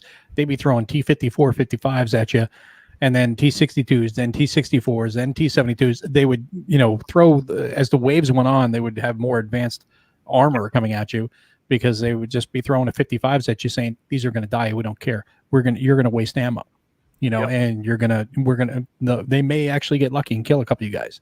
But against the M1, there's no way. Right. And how do you then make a war game with it? We were just talking. I was talking with Dan the other day, and with when we did Storm to Steel with Kursk. Here you are, a fully fortified defensive position. Soviets 3-1 odds over the Germans. Germans have to attack this bunkers and everything else, and they still had a 10-1 casualty rate against Soviets. How do you balance and make a game like that work? So you can't. So how do you model this on the Russian front? And you always have to make it worst case scenario, I think, in many cases. Maybe not. I just had a couple of discussions about this in the past week, where what you have to do if you're designing something is that you have to separate the game from the war or the battle or the military action, and you have to create a game that is tense and even and gives both sides a chance to win. But if you're doing it on a historical battle, you have to figure that no general in his right mind ever launched an attack and waited for things to be even Steven before they launched the attack. Obviously, you're going to attack because you think or know that you have a certain advantage and that you're just going to run over the enemy, and that's why you launch an attack. So a lot of battles are not going to be balanced. Say, for instance, France in 1940, Battle of the Bulge. All of those things are really unbalanced scenarios. Well, they should be. I mean, because if you look at warfare, when you go into battle, you should, number one rule of warfare is never fight fair. So I'm going to go in. I'm not going to go in and go 1-on-1 with you. I'm going to go 4-on-1 with you. That's because exactly right. I want to win, take that location, and move on. But let's look at now from a game. But wait, let me finish. From a game perspective, what the designer has to do is to craft the victory conditions so that, one, perhaps there's a chance to change some key decision during the battle that might have changed it, or to simply craft the victory conditions so that the winner, the winning player of the game, not the battle, has to outperform his historical counterpart in order to win the game. So it may not change the outcome of the battle, but it may change the level of the victory. So in other words, if you're taking something like the France 1940, okay, we know the Germans have, superior blitzkrieg tactics. They're facing French who are not particularly well led, et cetera, et cetera. They're going to force France to capitulate eventually. The question is when. So, as the German player, you know you're going to win the battle, but are you going to be able to take over France in 3 or 4 weeks like Guderian et al. Did? If you can't do that or do it quicker, you lose the game. And the player playing the BEF and the French, they win because they lasted 5 weeks instead of the historical 3 or 4. That's how you make a historical game interesting for both sides, by the use of the victory conditions, not necessarily making a player have to completely turn history on its head. Now, then there are other battles that, for various reasons, were more even, and then you can play with that, and allow people to just make different decisions, attack a different flank, those sort of things in order to win. Well, here's a question for Uwe real quick. You were talking about having that 3-dimensional thing. Is that going to be like Agents of Mayhem? No, not at all. No, I mean along those lines is what I'm talking about. Totally different. Totally different. Because how do you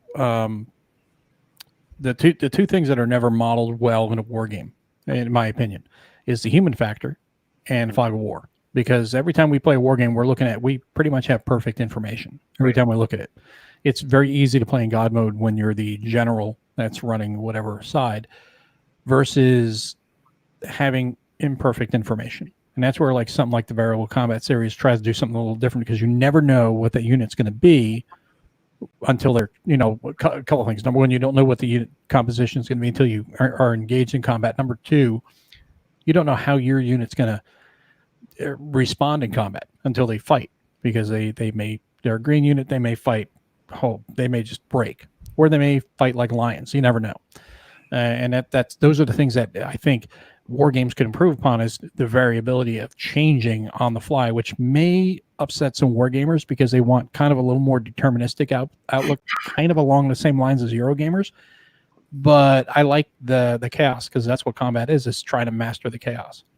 Well, you're telling me this when we came out with Conflict Heroes 3rd edition, where we threw out the very regimented 7 action points. And, as a combat force, you may have green forces or not. And two points.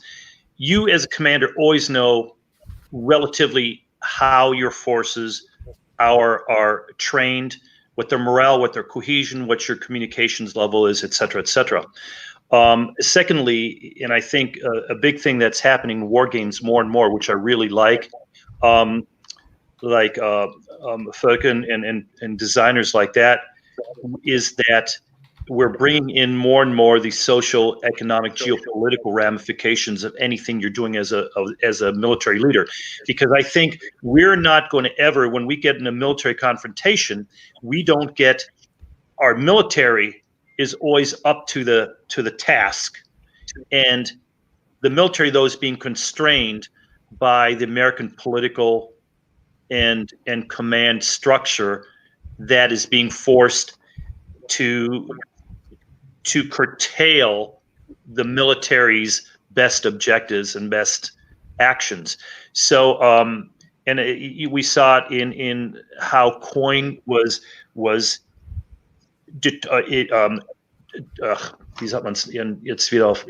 how it was translated, what coin means between the Marine Corps in Afghanistan and then upper command, and what they were told, hey, 95% of your efforts are supposed to be building roads and changing people to the democratic idealism, 5% going after Taliban, whereas the Marine Army, they're saying, screw that, we're putting 95% of our efforts into killing guys and 5% then into, helping them move their corn or their poppy fields. So we're doing more and more like we did with the Fog of War series with Strike of the Eagle, which unfortunately was not that popular for us because it was, it took into account that incredible war, the Soviet-Polish War of 1919-1920, which everybody loves to play. What war?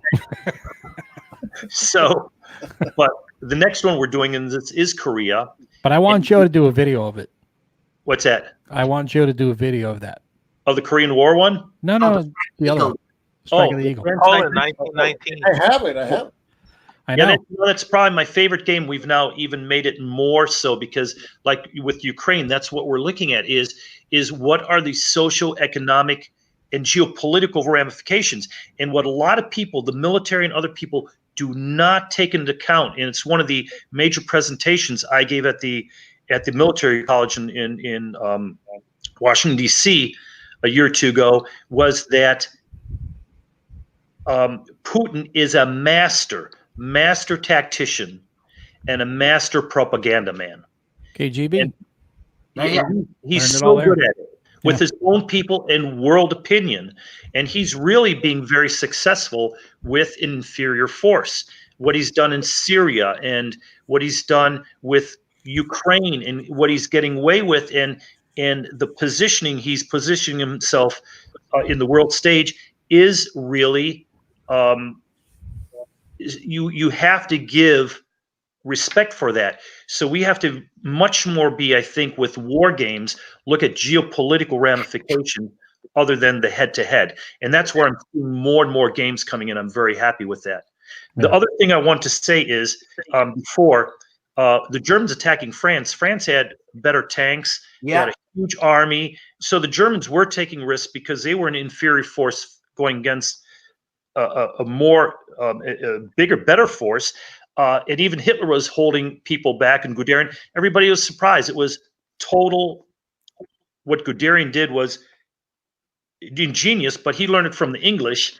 Luckily, the English didn't take their teaching as good as Guderian did. But I shouldn't say luckily.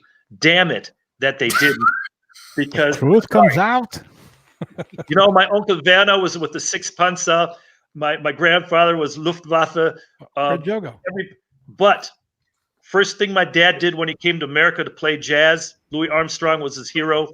He was here 6 months and 1 day, and the American Army pulls him in and says, "You're now part of the American Army." He says, "But I want to play jazz. I don't want to be in the Army."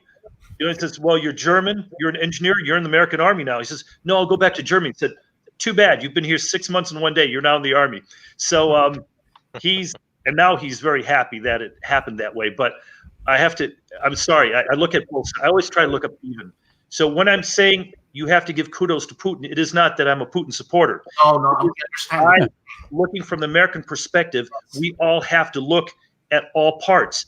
And many people just try to look at the military, worrying about, can we now get back into core level type of combat, the training, the logistics, what's it going to take? But on top of that, we then also have to really look at our political structure, how we react to things.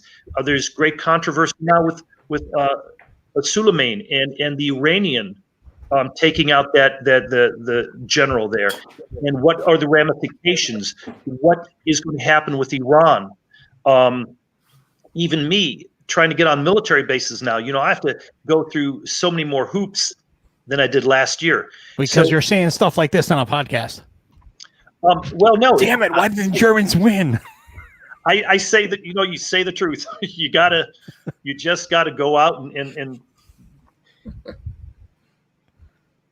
anyway, yeah, you're right. You have to be careful, and I want to let people know, we as Americans here, we have to be very careful, and we need to look at other things, because everybody says, and I've said this for years, the Taliban is evil.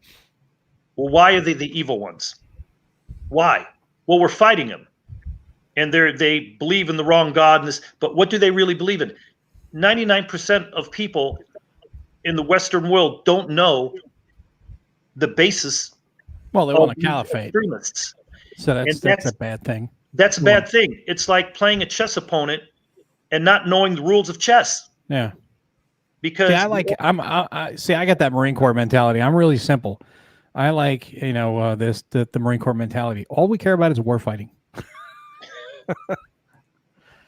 Well, I mean, I think that's been a problem with American use of power for decades now is that we have a certain cultural arrogance where we think we can just go anywhere in the world and put a McDonald's on every corner, and we are ignoring the fact that a lot of these cultures that we are attempting to undermine are much, much older and much, much deeper than we are. And so, we go into places like the Middle East and Iran and Iraq and Afghanistan. We don't speak the language. We don't know the culture. We don't know the history. And then we wonder why we don't win. Well, I And mean, the answer to that is because we go into it with our idea of how to affect change in places that are completely resistant to our Western way of thinking. And that has a lot to do with why we aren't successful, dating back to, say, Vietnam. We went there thinking we could wage a Western style of warfare against the Viet Cong and the North Vietnamese, and we ignored the lessons that we should have learned from the French's involvement yeah, definitely. in 1954. I can't believe I said that earlier in this same podcast. Well, I But mean, it's true. It's still in that point. Well, if you don't learn from things that have happened before you and you keep repeating the same thing, that's the definition of insanity. But getting back, going away from the geopolitical stuff and getting back to just the war game content, Joe, you were saying you're behind on stuff. Now, what's your next project that you got coming up? I'm working on finishing a video on Front Toward Enemy, but what I since we have Hoover here, and I've gone to various conventions, talked to designers, talked to company people, and I know that the tendency these days when you publish a game, you tend to put extended examples of play in the rule books because they tend to help you set up the game and play it. But I've been with this channel for like 6 years, and the most viewed videos of mine are those where I show examples of play and right from the rule book. So I did one on Churchill. I did one on Triumph and Tragedy, which is a weird kind of game because it's a block game, card driven, and 3-player game, which it's a weird creature. And I still get a lot of good feedback from people saying, I saw the extended example of play video and the learning curve, which was a lot easier. So I think there is a particular use for videos of extended examples of play if you make the video in a way like you place the player right in front of the game as if he had the game, because a lot of people just reading from the rule book or the written extended example of play, they still have to fill a lot of gaps with their imagination. But if you put it on a video, nicely done, almost with no hands showing on the video, I think it can really help. That's the kind of video I like doing, actually, because it's a play-through video where I don't screw up the rules, and it's useful. And I still haven't done one for Academy Games, though. I'm sorry to say that. I will send you some games. The thing is, but I have to say, I had some requests to do something like that for Great Battles of the American Civil War, and I created 2 videos that showed some of the mechanics and got down in the weeds on some of the concepts that people struggle with. And people are still asking me to do more of those. And I had thought earlier I was going to do a e-learning version of the rules, that was going to be very well produced and use instructional design principles. But I guess I found that, just doing a screen grab video using a Vassal module actually works better. It takes a bit of time to produce, but people seem to like the outcome, especially for something that is complex. You give them examples of play, explain some of the why you would do this. Here are your alternatives. This is what the rules say. This is how it turns out. That sort of thing. Things like that are very popular and often requested. Well, for anybody who has not gotten it yet, I'm going to put a little plug in here for C3I issue number 33. I just did a preview of it on the channel.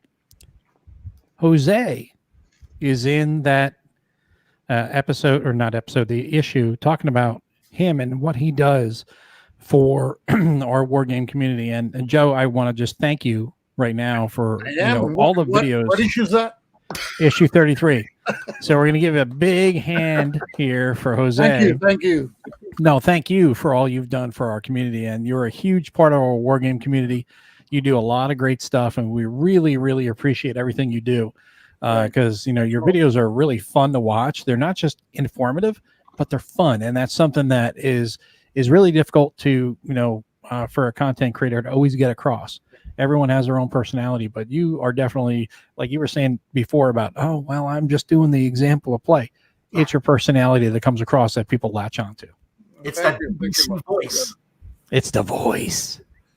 Well, what I was saying at the beginning before Uva came is that I'm bogged down in the production value thing, and I realize I'm going to do the simpler types. I mean, they're going to look good and sound good, but it's the simpler kind of just play the game, and then add if I have to add anything in the editing process, I will, because I really enjoy playing the game when I do the videos. And now I've realized that all these production stunts are like getting in between. And they're taking me too long to make, so I'm going to go back to the basics, and hopefully you're going to see more videos coming out. And I'll go grognard, Joe. Yeah. And you know what? With Uva's games, 10 minutes, man, it's over. Well, we tried it. Every one of our games, we tried that you understand you can play the game 5 minutes and then don't have to look at the rules, because that's the way the market's going. And also with officer training and all that, they're not heavy gamers. A gamer, an experienced gamer, has a totally different mind frame. Every single one of us can look at any rule book coming out and we read it, and right away our brain is latching on and thinking of how to utilize the rule systems. But someone who doesn't do this, hasn't ever played any game other than Monopoly, and especially adults, their brains just lock up. Yeah, they melt. Yeah, because they're used to like you're saying, Monopoly, which is right. That's the reference point for most people when it comes to games. You go, oh, right. Like Monopoly? No, not like Monopoly.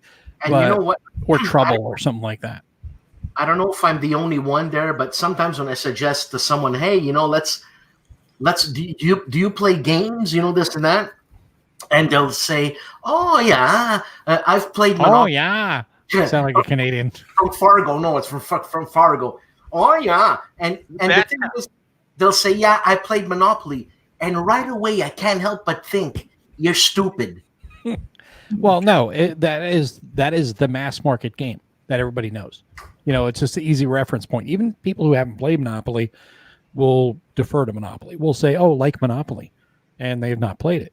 But then when they play other games, they play Euros or they play any type of, any of the mass market games out now, social deduction or anything. They're like, wow, these are way more different than what I was, expecting from Monopoly, my experience with it or whatever, So games have evolved. Like Uwe was saying before about how many Euro games there are, and there are a ton of Euro games.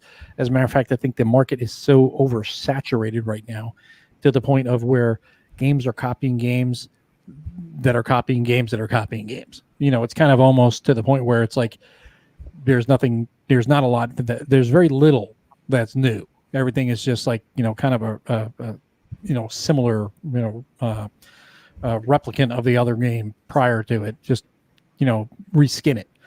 And Wargames, it's funny because Wargames are pretty much the same thing, but they also have the historicity behind it that can change it, can alter it to where you're just saying, okay, here's Kursk and here's Stalingrad. Now, yeah, we're using the same mechanics, but in a different environment. And here's a couple changes that are unique to that environment, which in a way makes war games a little bit, I don't want to say easier to design, but it's an advantage because you're not just pulling out of your head. It's right there based on historical fact. I disagree 100%. I think the war game has to be, it takes, from our experience, war games take 2 to 3 times longer to design than something you're pulling out of your head. Because if you pull it out of your head, no one makes the rules but you. Right. When we first came out with the original Awakening the Bear, the Russians would not, they boycotted it because it showed a burning T-34. Yeah, I remember. What the hell, you know?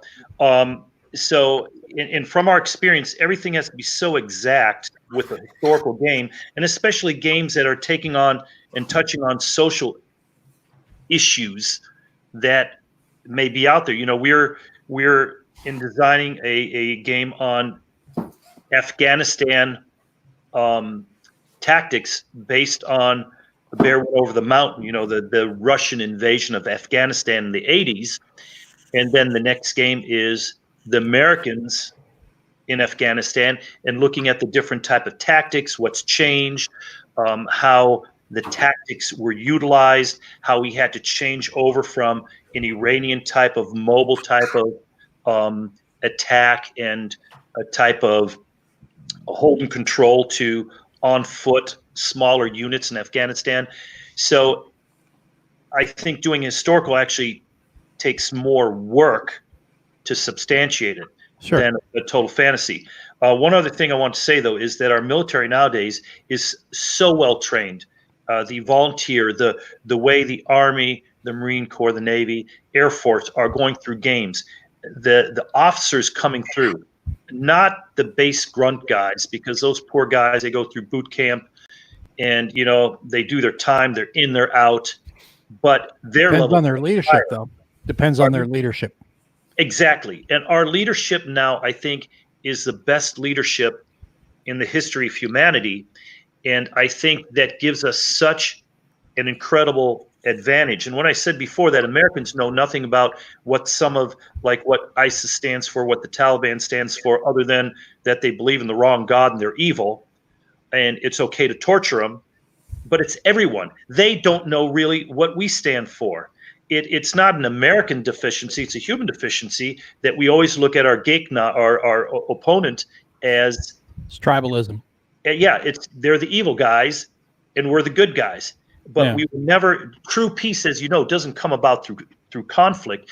It comes to understanding dialogue. And as soon as you understand your opponent, you're so many more steps closer to being able to have dialogue for peace. And if that doesn't work, well, then let's just overwhelm them right away and then bring in the dialogue.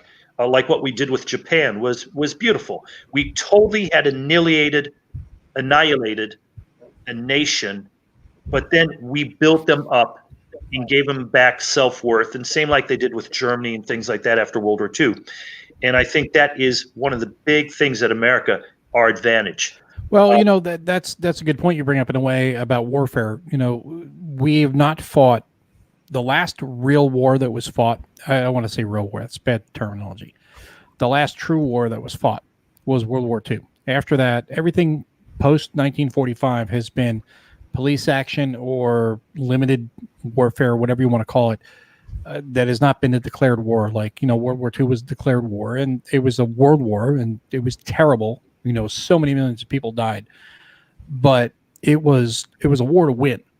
After that, it was a war within boundaries and all that other stuff, and that's where things get messy because too many politicians get in and they say you can't fight outside this line, and inside you have to fight in these lines. Can't go after the enemy over here, and it becomes a mess. And that's, I think, part of the reason why. Geopolitical. It's kind of funny that the idea that there are rules of war have anyway. To be rules of war. You know, there have to be rules. Yeah, of it's war. legalized murder, basically. It is, but you have to have rules of war. You cannot, you know, you cannot have you like you said, it's legalized murder, but you have to have rules of war. You have to keep it somewhat civilized, because otherwise, then you have willy-nilly just killing civilians, and that's not what any military man stands for. You don't want to do that. And humans, we're not built for that. We're not built for that. Yeah, war is the antithesis of human beings. Human nature. You don't want to kill each other, but it's also the primal part of human nature. And I think that's what draws a lot of people to war games, is the fact that you're able to vicariously live out the act of warfare in a benign manner by just killing off cardboard counters. I don't know. You know what? I fought a lot of cardboard counters, right? What's that? Well clipped cardboard counters. I'm going to have to send you one of our games also. You should never have to clip counters. Anyway, thank you. My biases. The one thing that we also have to remember, though, I don't think war gamers are trying to, because I fought all my life. I've been in situations that I don't talk about in public that I've been in, and I love playing war games because I don't get my rush like demolishing an opponent. I mean, demolishing an opponent, only certain people get off on that. And I have to say, I had a bad time in my life in my 20s and mid 30s. But I play war games. I look at it as chess, and I don't see it as an aggressiveness of that, because I think that gives one of the negative connotations to war games and war gamers. It's a mental exercise. Exactly. Really it's like any game. It's a good strategy.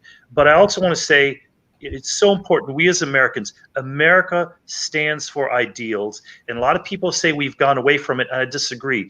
The youth in America and the youth in the world with the internet, they're so open to people. They're so giving. They're so inclusive. Whereas the older generations are so much more biased and prejudiced and segregationist than a lot of the young people. So I do believe that our future is very, very positive. And I think also with warfare and all that, yes, we can posture and everything, but we also have to, we are still America. And we do go in a lot of wars, and I do believe we have won.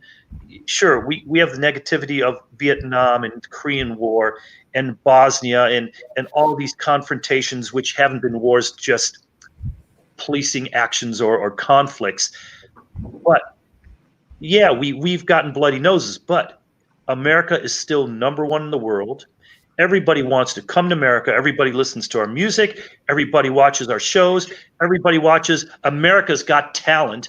Hell, I saw Ukraine's Got Talent contestant the other day. Everybody's got talent except for Dan, who's not saying a damn thing, and everybody in the audience is saying, "Why isn't Dan talking?" So Dan, talk. I'm listening to. I'm learning from Uwe here, and hold on, I got something to say. No, okay, keep going, Uwe. Now, Uwe, and this is, I'm just curious as a Canadian here, and sorry. So, Uwe, you said the Americans strongest, and we got the best this, the best that, the best that. But how do you know what China's got? I don't know any Chinese person who wouldn't love to come to America. No, I'm talking about the army, the power of the military force. Technologically, we're still 10, 15 years ahead of them. I know that. But manpower. That is all I can say is that's my opinion right now. I'm not going to get into details why I think that. But we do have still a technological edge, #1, because we're ahead on that curve a little. But most important, our culture is taught, and many people don't really give this enough stress. Our culture is taught that if I do not agree with what you're saying as my superior, as the boss or anything, as an American, in most cases, we will not be so fearful for our life and our existence to say, I think this is wrong, or have you thought of doing it this way? Whereas in China, it's still much more regimented. And in any type of society where you cannot have in any type of corporation, in any type of think tank, come out and say, sir, you're my superior, but have you thought of doing this way? Now, the Chinese are getting better and better and better. And they're, I think, our biggest adversaries in the world because they're super intelligent. They are super, Huawei technology is everywhere, and they're listening to everything we do. Everything. I mean, they are very, and I think their history and their just when you look at the Buddhist history, even in the 1500s when they shut down, but even before that, they were spread all over, and therefore trade. And we look at them as slightly adversarial.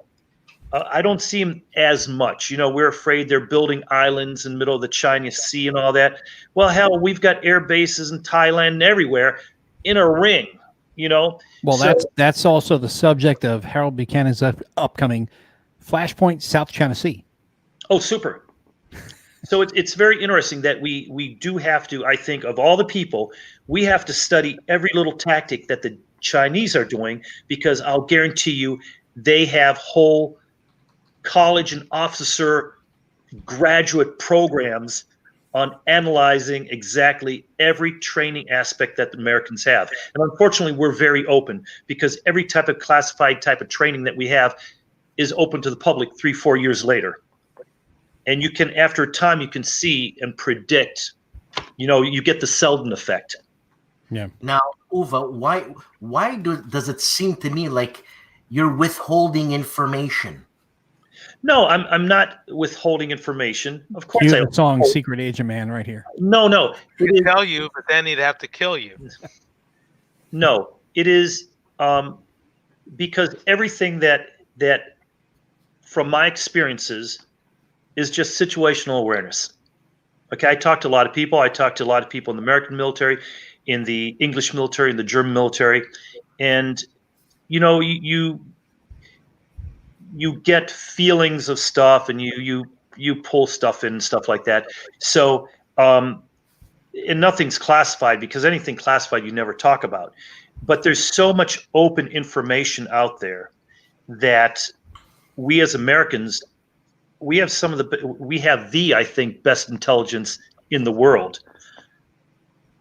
equal to the Chinese, because the Chinese are studying every little aspect that we do, but in a more open, I think, massive way than we as Americans, because they see us, everything's America. We're the leader in the world. We have everything. And we are not going to win through military. We're going to win through the next Michael Jackson compilation album that's put out. What the hell? Where did Michael Jackson factor in? That's not what's coming. You know that, Uwe. We take over cultures through our music and our movies. Yeah. Dallas Yes. did more for America than anything else we ever did. That's probably the truth. For China, I've talked to so many people, and they love Dallas, or you look at David Hasselhoff, or what's the guy from Baywatch? Yeah, but Uwe. Baywatch, Hasselhoff. David Hasselhoff anymore. Germans love Hasselhoff. No, he's the Hoff. I've listened. He sings. His music in Germany is actually pretty good. Actually, don't give him shit for saying that. He's huge in Germany, isn't he? He's huge in Germany. He's a good singer. He's a good looking man, or was. I don't know what he looks like now. He's got that Aryan look. He's a big, good looking man. I mean. Yeah. I mean. That's what I said. If you put The Rock singing like that, he'd be even bigger movie star. Can you smell what the Hoff is cooking? I love The Rock. Oh, I tell you what, he's my hero. When I grow up, I want to be his arm. Can we go back to Eurogames? Which one? I just wanted to say I went to a convention in Spain, and I talked to some Spanish designers. Now there's this guy who's designing a game on the Catalan situation, the independence, the movement in Catalonia, that the central government has thrown some people in jail. So he's fought. If you look, this is the map from his game, and it's looks familiar to a game by Compass Games. It's because it borrows the exact mechanics from Prelude to Revolution, which is it's a compass game on some revolutionary attempts in Canada in the 19th century, which I'm not very aware of. I don't know, Dan, if you know anything about that, but it's a situation that apparently adapts itself well to the situation in Catalonia. And it's funny because one of my favorite games of all time is Crusade and Revolution, which is a Spanish Civil War game that uses the Paths of Glory system completely, word by word, the same mechanics. And I like Crusade and Revolution more than Paths of Glory. So it's you know, the mechanics of a system being adopted to a situation which is pretty current. And I also saw in that convention a game on Syria that went up to 2017, and you could play one of the factions. It was a 4-player game, 4 against 4. It's all against everybody against everybody, and you could be ISIS, the Kurds, and there were 2 more factions. Was that Fitna, Joe? The one from Nuts? Fitna? No. This is Juegos. It's called Juegos and Voto. This is a Spanish designer, Iñaki. I forget his last name. The thing is, they are free. You can print. They're print and play, and he doesn't sell them. He's a graphic designer too. And they're actually pretty nice looking. I mean, really? I haven't played them yet. I'm going to take a look at them. But I saw fellows playing the Syria game, and he has one on that he's developing on. There was this Paraguayan president in the 19th century declared war against Argentina, Brazil, and Chile at the same time. Crazy guy. Of course, Paraguay got ransacked, and 80% of their male population got killed. It was wow. It's something that's never been gained before. And believe me, Bolivia? What? Was it Bolivia or no, Paraguay? Paraguay, okay. Paraguay. It was Lopez was the president. This guy just declared war against everybody. It's called the War of the Triple Alliance. You know that Decision Games comes up with very obscure battles, but I haven't seen a game on that war ever. And he explained to me the game. It's currently in development, but it's very interesting because the objectives are close to the frontier, so you have to push to capture objectives, which will give you cards that will keep the momentum for the offensive. So if you don't capture objectives, you're going to lose momentum. And apparently it's something really new that I saw there. So I had an opportunity in Spain to see, you know, the application of some Euro mechanics like that game, Prelude to Revolution, which it uses a lot of wooden blocks to mark influence.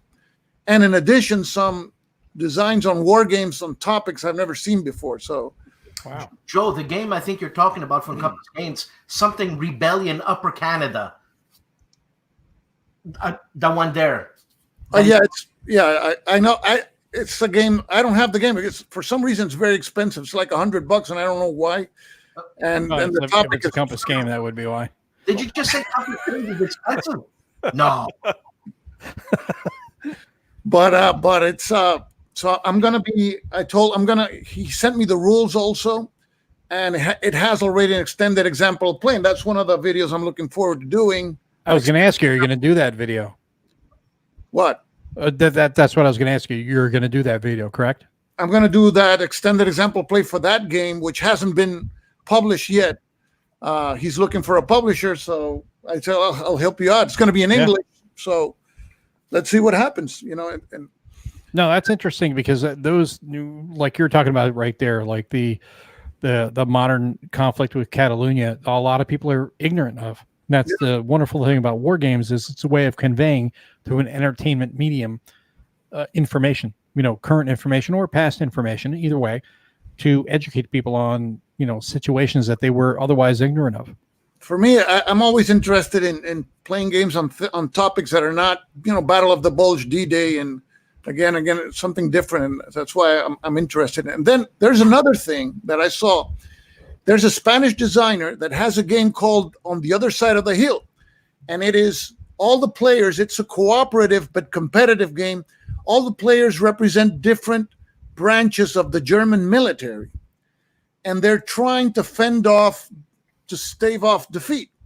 You see, the Germans can't win. They can expand and then stave off defeat, and one of them can be a conspirator at the end and try to bring down the regime. And the game, I saw it for the first time last year at the Bellota Con in Badajoz, and did a little video with the designer. Then there was a company that was going to publish it, but decided not to publish it because it was very controversial, because, hey, we're all the Nazis or the Germans. So they didn't publish it for that reason, which, if you're a true wargamer, that doesn't matter. I mean, that's an interesting point, though, because we were going to do the game we had on the Pol Pot regime, and we got such negative, aggressive feedback that we didn't continue with that game, just because we thought that would even give our employees safety concerns. You're kidding. Yeah, no, I'm and that's one of the things we really have to watch out for in more modern day type of games, is how do you represent it, and do you even dare represent it?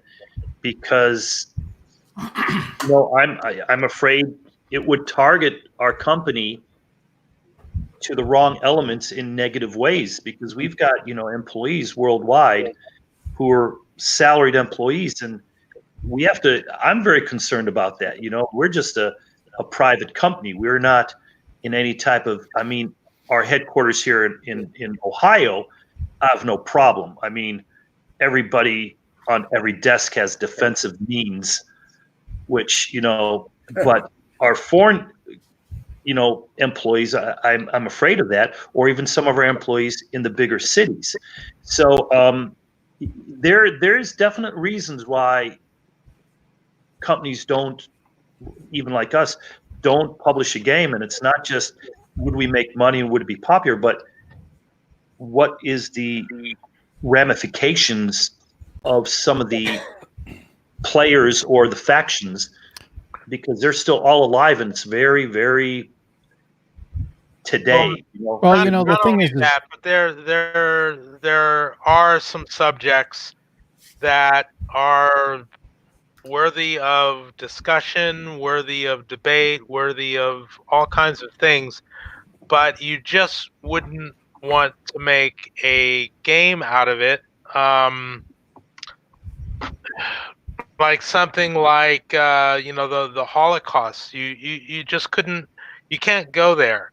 Or I remember within the last couple of years, somebody was marketing a game that was kind of exploring the topic of slavery.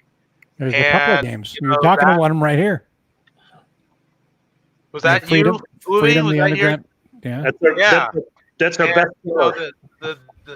There was a lot of debate about that, and I think people came down on the side that there are just some subjects that are kind of just off the table. Holland Spiel one of also my did big one called This interests, of course, Guilty is the Land. Civil War, and that's one where it kind of gets on that line where there are a lot of Civil War games. There are some that are very, very deferential to the Confederates and things like that, and we have a lot of debate in our country about all aspects of the Civil War and also its legacy. And I think by and large we managed to stay within the lines, but I often tell people that as far as that goes, I have no problems looking at a Confederate flag if I'm at a Civil War battlefield, or if I'm playing a historical game that I want to be accurate and those sort of things. I have no problems with that symbology in those contexts.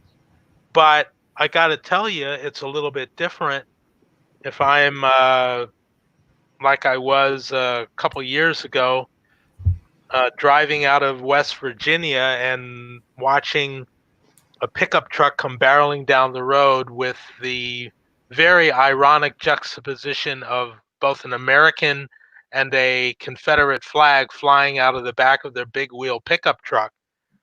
You know, that kind of stuff, I don't really enjoy having that thrust in my face. So, you know, Well, that's the interesting thing about, when it comes to, historical war games, you're able to explore different aspects of history through, Sure. A game. And we got Stuka Joe twice here. Yeah, sorry, my Google Chrome is moody today. It's crashing like every once in a while. It's very interesting that what Alan says, because again, and I don't want to be contrarian with everybody, but we did Freedom Underground Railroad. It took a lot of flack for it, went through a lot of difficulties, made a lot of changes. Even the box cover, the writing we have, ever since we put out, store owners were afraid to have it because people were coming in saying, how dare you do a game on slavery? And the problem is in our society, and I went into this a little with Duce when we did our talk 2 weeks ago, that I disagree. I think we do need games. And just because we call it a game, it's not something that ridicules or makes fun. A game is a situation where you have two people or a group exploring and trying to win and do something. So I believe that we need, like our Freedom Underground Railroads now used in schools, inter-community centers. Luckily, our biggest supporters are from the Black community, because we really do try to make it very neutral and get away from the whitewashed history that's taught in schools. But I also think if there were a good game about the Holocaust, you're not making a fun thing about the Holocaust, because in today's society, we are backslipping. We are using the same tactics, the same wording that Hitler used. Hitler was an incredible, charismatic man, very intelligent, who moved a whole German nation that had so many Jews in it because they were an inclusive culture. And it was turned around in such an evil way. And if we do not make people aware of that, and young people especially, to see these subtle changes in how it was done, like a game can do, we can backslide. And I see so much backsliding, anti-Semitism going on again. It is out there. Slavery, we have more slavery now than we did in the Civil War. Around the world, yeah, probably. Yeah. Slavery in America. We have so much slavery in America. Sex slavery coming in, work slavery from Asia and Russia and everything. It is a real issue. And we do need to explore these. And I think we as game designers, game publishers, game reviewers, we do have to look at that and say, yes, some of the things are uncomfortable. Freedom, a lot of people won't buy it. They go, oh, it's a topic I feel uncomfortable playing. But it's treated in a respectful manner. It's treated in a manner where we're trying to highlight the people who tried to change it, and we're highlighting all the negative things that happen. Like I said in Duce's interview, we're working now with the Native American councils and all that to bring about some of the genocides that happened there. And I really believe, people say it's not the time, but if there were a good game, and I don't know if there can be a good game, there have been some stupid asinine games about Holocaust situations, but there are Holocaust situations going on every day in this world. Yeah. And we need to highlight it, and we need to be able to pick it and say, this type of action is exactly what Hitler used to do this, or the Poles used, or the Russians used, because the Germans weren't the only anti-Semitic people in the 20th century. Yeah, I mean, that's the thing. Again, I said this earlier, that games are another medium upon which you can transmit a message. They have books, they have movies, things like that. But if you experience it, you just have to do it very, very carefully. Exactly. You just have to be very, very carefully around certain subjects. Yes. Games are the perfect way, and I say this in a good way, don't get me wrong. They're the perfect way to subconsciously indoctrinate youth, to look in a different situation. If they are, I've got some kid in a white cracker, total Indoctrinate may not be the best word to use, though. Pardon me? Educate, not indoctrinate. No, because education, no, this is where I disagree. You can teach people and say it is wrong to be prejudiced. Include him just because he's a different color, different religion. That's not right. That's education. Well, that's what I'm saying. Yeah, education, like you were talking before, Joe was talking about with the situation in Catalonia. It's a great way to explain to people that may be ignorant, because a lot of people probably are, on the current situation there and the struggles that are going on there in Catalonia. And then you can juxtapose it with, something back in like the Holocaust or whatever, a previous situation. People who are prejudiced and biased, they don't change their ways because you're telling them about it. But it's something that repeats throughout history. Let me go into, and it's politically incorrect, but indoctrination, subconscious indoctrination, we use it all the time. We use it in TV ads, we use it in movies, we use it in everything. And when you have a young child who comes from a very prejudiced family, whose dad is saying, end dude there, and these, blah, blah there, and, we need, and you can tell him it's wrong, it won't happen. But when he plays a game competitively with other people, and his thing in the game is to win, and he's playing an anti-prejudicial, anti-Semitic or cause, subconsciously, without him knowing it or her knowing it, they do just a little slight shift. Yeah. And there's a difference, and that's a big thing where, again, the people who know it and do it well. Again, I'm a very blunt person. Oh, yeah.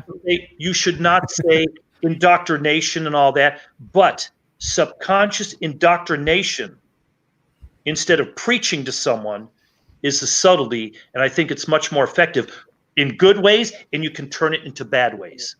Yeah. And, right now with the internet, all this negativity, the Russians coming in, everything hitting the media, it is meant to be subconscious. And we do it very well with our music and our movies and everything. It's subconscious indoctrination over and over again, little. It does not work going to someone saying, especially a young kid, this is the wrong thing. Or you go to some redneck and say, it's wrong how you're saying.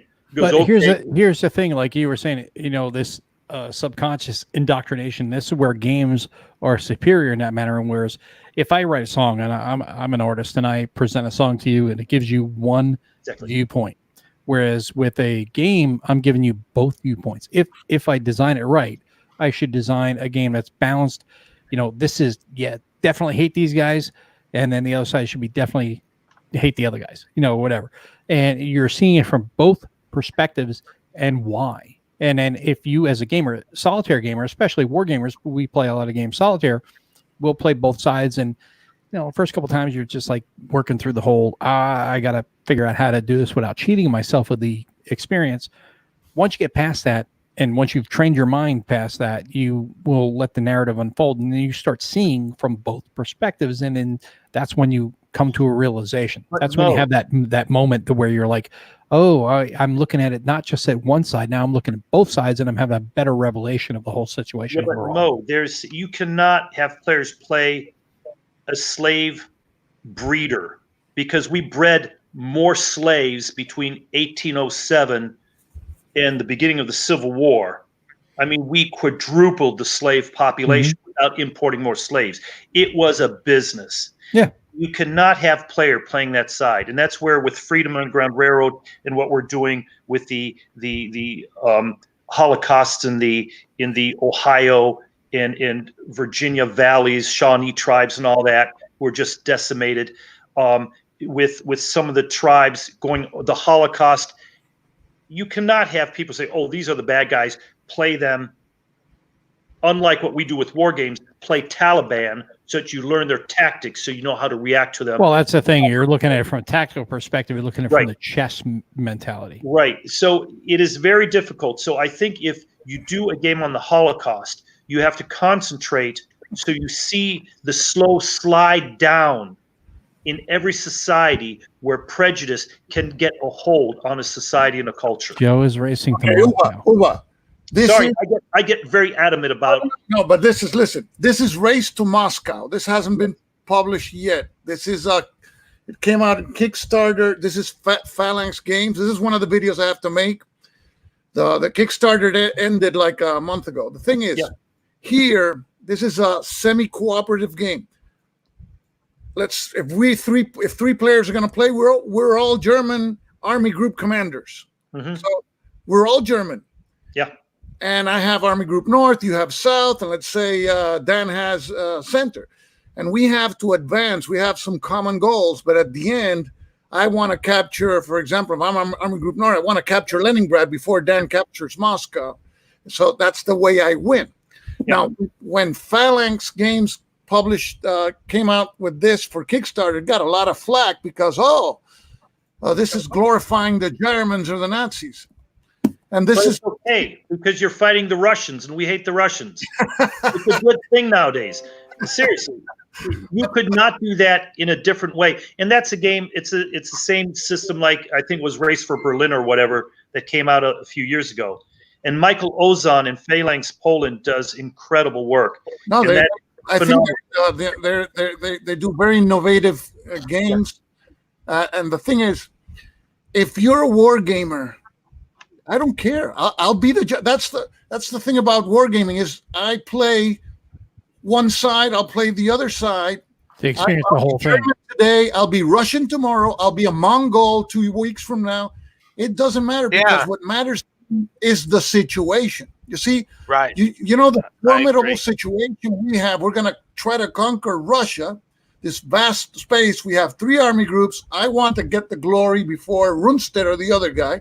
It's a great situation to game, to be in. Yeah. So it happened to be the same thing. It's the same thing with the Civil War. It's just like I'll gleefully play Lee or or Jackson or anything like that. I'll gleefully play the Confederate side in a Civil War game, as long as we're staying in that particular historical situation. I have no problem with it. It's only when I, see someone kind of bandying that kind of thing about out in public that I have an issue with that symbology or that side or that viewpoint. What if it's Sherman and your thing is to burn down as many farms and kill as much as you can going down the Shenandoah Valley? Now, wonderful military tactic, but terrible when you look at it from a morality standpoint. My point is, we as publishers, speaking from my experience with the great battles in the American Civil War, that aspect of the conflict is represented at all is abstracted. If a particular battle, say in 1864, was fought against the backdrop of Sheridan going down the Shenandoah Valley with the aim of burning as much of the crops and those sort of things as possible to try and shorten the war, the game is still only going to concentrate on, say, the Battle of Cedar Creek, and not what happens 2 days later if the Union wins. Mm-hmm. So, there in that situation, you're going to avoid the topic completely in the context of the game. But in the player's notes or the historical write-up, you're not going to run away from that. You're going to say, there was an incredible loss of life, of property and goods and those sort of things as a result of this. Of course, you're going to use the game as a teaching vehicle so that people understand what was going on. But let me ask you this, Alan. At the same time, I would not necessarily want to see game mechanics that got into any of those atrocities for its own sake. I certainly would not want to see that in a I game. agree there, but do we as publishers, should we as historical game publishers try to also depict and teach social issues that are happening right now in the world? Because the Eurogamers aren't going to do it. And I think some of the most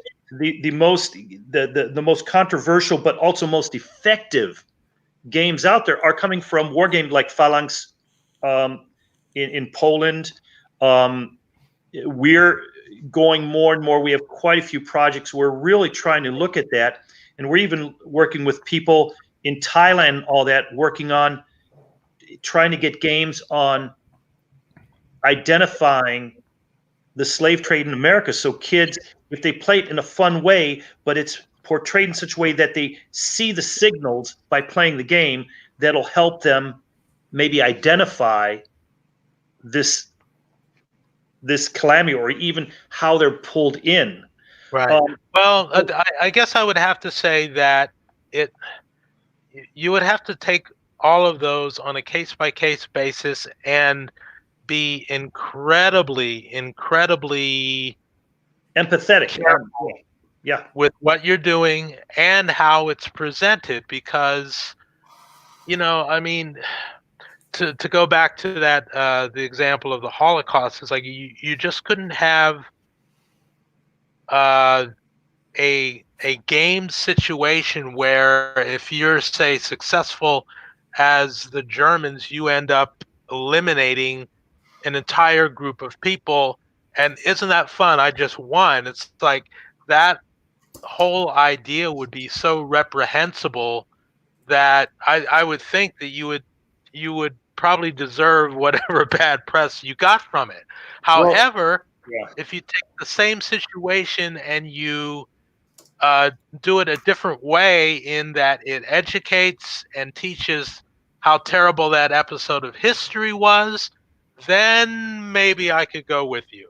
So again, it's going to be in how it is portrayed and what are the logical extensions of delving into any particular subject matter. Well, I mean, knowing that war is going to be terrible, there are going to be atrocities that probably aren't dealt with in a game, and for good reason.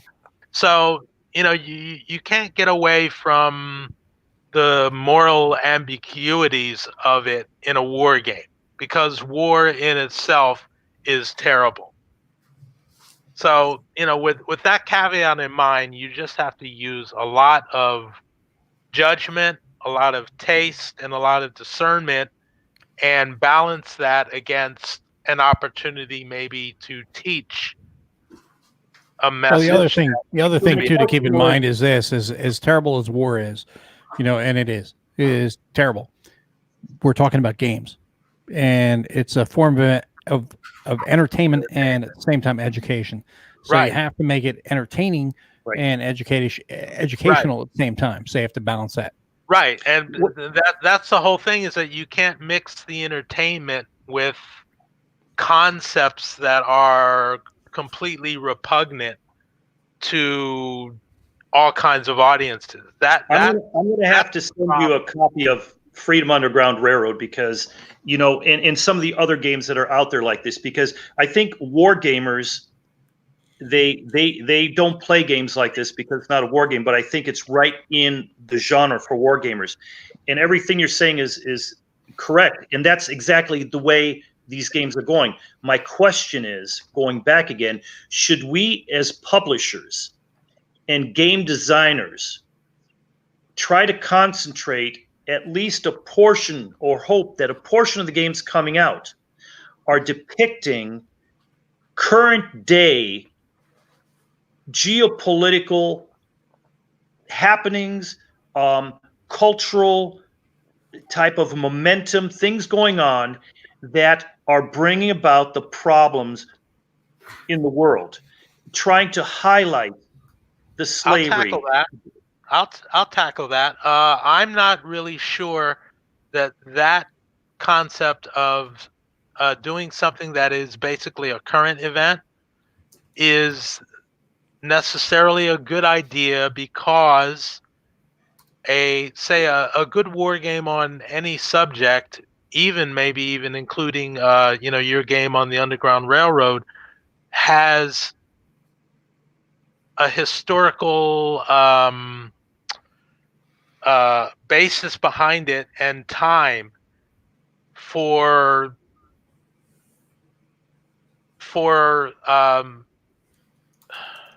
people to understand what it meant. Even as close back as, say, even the Vietnam War or something like that, we've had 30 or 40 years to digest that and to understand some of the things, or misunderstand, as the case may be. And that's fine. But if you were to say design a game about the current impeachment trial, if you were to take that, you would probably have to take one side or the other of that issue to kind of run with in that game. And so it would just seem to be an editorial. But if you were to approach that same subject 30 or 40 years from now, it might make for a very interesting game. But shouldn't we try to tackle the current day Holocaust, the current day slavery, the current day prejudice? I mean, like, 2 of our games have books written for teachers to look at the historical and bring it into. What happened to Alan? Alan disappeared. Oh shit! Brought in Gimpy, and Gimpy chased him away. But, it's the gray in the beard that scared him away.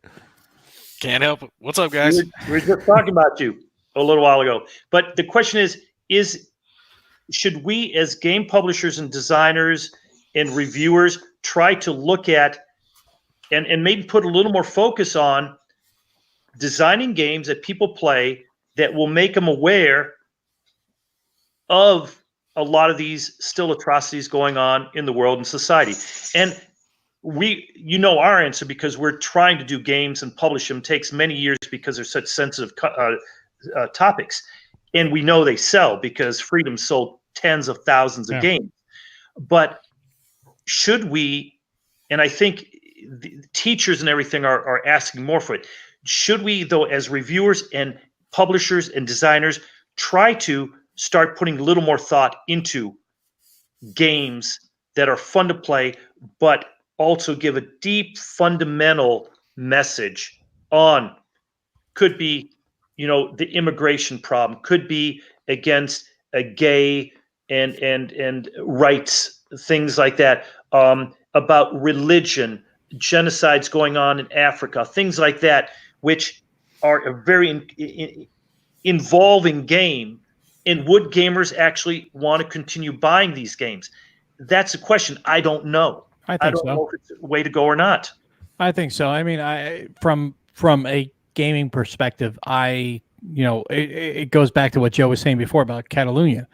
I'm fairly ignorant to the situation there. So if you have a game that's going to explain it to me, hell yeah, because this will prompt me to learn more about it. And even seeing about the game will make me go, hey, Google, what's going on in Catalonia, and read about it and understand it, what's going on there, and then appreciate it before I even get the game. And then when I get the game, it gives me another perspective, and then it makes me read further. And it's kind of like an unending cycle, which is great, because that's how you grow, is by experiencing through a game vicariously in a safe manner, and then by reading about it as well, and then talking to people who are there and know more about it than I do, because that's how you grow as a person, and to understand and be more worldly, to see things in a bigger perspective than just your narrow vision. I feel, where did Alan go? We didn't drive him away, did we? No, I don't know where he went. I think he dropped. I think you mentioned Sherman's March to the Sea, right? Which was yeah. Sherman. That was a military operation. So I can see a game being done on Sherman's March to the Sea. Why? Because it was a military operation with an objective to reach the sea, right? And he burned the hell out of the South, right? Which is not very nice, but it was done maybe to achieve some military objective. So that I can see that being portrayed in a game. I pulled out this game, Cuba, this splendid little war, where you as the Cubans, you can burn fields to deny them to the Spanish, to deny resources. So the burning of houses, it's war is in the eyes of the beholder, right? The Cubans need to burn their the resources so they don't fall in Spanish hands. The same thing the Russians did, the scorched earth policy, right? And the Germans, when they were retreating, they were doing the same. They were destroying things. So maybe in a game you have to destroy things in a military game so that you don't give resources to your opponent. Now, I don't think you have to depict in detail the slaughter that occurs when destroying things, because you don't need that. But it is important to recreate it somehow in the game if you're playing a combat military simulation of a sense. And I know nobody's going to do a game about the Holocaust because I don't think it bears any purpose per se. But see, I disagree. Why? We have Holocaust going on daily, and there's still all the prejudice against. But the Holocaust has been reflected in games. It just does. Abstractly. Have you ever played Third Reich from Avalon Hill? See, but what do you think Germany gets the 150 BRPs when they increase them to 350? It's factored in there, but will that influence and indoctrinate kids to change their viewpoint slightly playing the game? It will not. And that's my point, is we try to bury our heads in history about the evilness that was done, but most kids don't even know half of what went on, and the same things are happening. I see in America synagogues being burned and bombed. I see Southern Black Baptist churches being burned and stuff. And if we do not learn our history and really say this is what happened 150 years ago or 50 years ago, and this are the correlations that could happen today, I think we're missing a boat as game designers and publishers to be able to really put an awareness in the youth nowadays that will give them a way to internally reset while still being in this prejudicial culture that they're living in. Because as much as we try to whitewash, or I'm sorry, not whitewash, as much as we try to veneer our culture, the culture in general is very thin. I think Uva's right. I think you're straight on point, Uva. Someone asked me when they were debating this topic on Facebook one time about this very subject. Well, could you make a game about the Holocaust? And I was like, yeah, you could make the game. Imagine a game along those lines where someone was having to, pick about the trains and moving. I can make a here. fantastic Euro on the Holocaust. These are the effects. Much more important is how did it come about? That's the important part. But the thing is someone would have to understand, like, as they're playing, if they played this like in a history class, for example, that these decisions they're making in this game are decisions that someone actually made in real life concerning real people at one point. I think that's a good way to get that across to someone, better than just reading a book or watching a movie per se. If you're actively like engaged in it, like, well, damn, someone actually did this. And you're trying to stop it, and all this shit is still happening, and all of a sudden you're doing everything, and all of a sudden this force that now in retrospect what happened afterwards, all of a sudden is getting popular support of your everyday people. And if people don't think it can't happen in America, do not bury your heads. It can happen here again. It can happen anywhere. It can happen anywhere. And they talk about you talk about the Holocaust and stuff like that. You can also talk about Unit 731. Anybody familiar with that? No, I'm not. Most people aren't. I said the Marine. Yeah. Google that, Unit 731. The Japanese, it was the exact same thing as the stuff with the Germans and what they did with the Holocaust of the Jews and stuff like that. It was a terrible thing. And you can also game if you wanted to go that route. The rape of Nanking. There were terrible things the Japanese did, but the thing is about war games is you have to balance the terrible and the just the historical conflict that people fought between each other. The nations fought against each other, because if you go down that dark path, it can be a very dark path, and a lot of people don't want to go there, because where's the fun in that? Now, there is the educational standpoint, but how much fun can you have? And I mean that in a literal sense. How much fun can you have when it comes to gaming a Holocaust? That's when you a play terrible thing. And when you play a game, for example, I don't know, Mark Herman's what do you call it? His Civil War game. One side is the North, right? You're Lincoln. The guy is Jefferson Davis, and you can have interesting situations happening. But when you're going to play the Holocaust, who are you going to be? Who wants to be Heydrich, or who wants to be? Well, no. Again, it's so you've got to play some of the games out there. We agree. You have to play the part that is being affected negatively by this. My whole point is, do we as designers, should we go down, and we're not playing, and we're always getting off the key, and this is where this is a totally different discussion, I think, because I'd love designers who have good ideas to contact me on this, because it is not the war and after effects. It is, what are the subtle currents that happen in a society that bring about racial prejudice, the Muslim, anti-Muslim movement in America, the anti-black, the anti-gay, the anti-immigrant, and historically, what did these movements end up into? So it isn't that, oh, I'm putting people in trains and sending them to the gas chambers. No, that's not where it has to be concentrated on, because you're already there. It is, what happened, like before the Civil War, what we do in freedom. We're looking at what happened politically in that shift going on, the people who are involved, that we can identify that and go, wait a minute, I see this person talking this way, or saying this exactly like back then in this game I played. Maybe I should stand again or be aware of this. That's my question. It's subtly going in that direction, so we can look at women's sex trade, all these different things. And to be fair, though, do you think that a game like Underground, or I forget the exact name of it, Freedom? Yeah, do you think a game like Freedom could be released in today's cancel culture? Because I doubt it. If that game were to be publicized and aimed to be released today, even though it has, a good point to it, I think there would be those who, See you, Duce. I do too. I have to be in bed. Duce's gonna bail out. What the what? hell, man? Oh, Well, it's bedtime. It's like midnight there, almost. Oh, it's like 11 o'clock. I would hope so. I don't think even Conquistador could be published today. Remember that game by Richard Berg, Conquistador, where you were the French, the other guy were the British, and you would colonize part of America, and you would exploit the Indians, and that thing wouldn't be published today.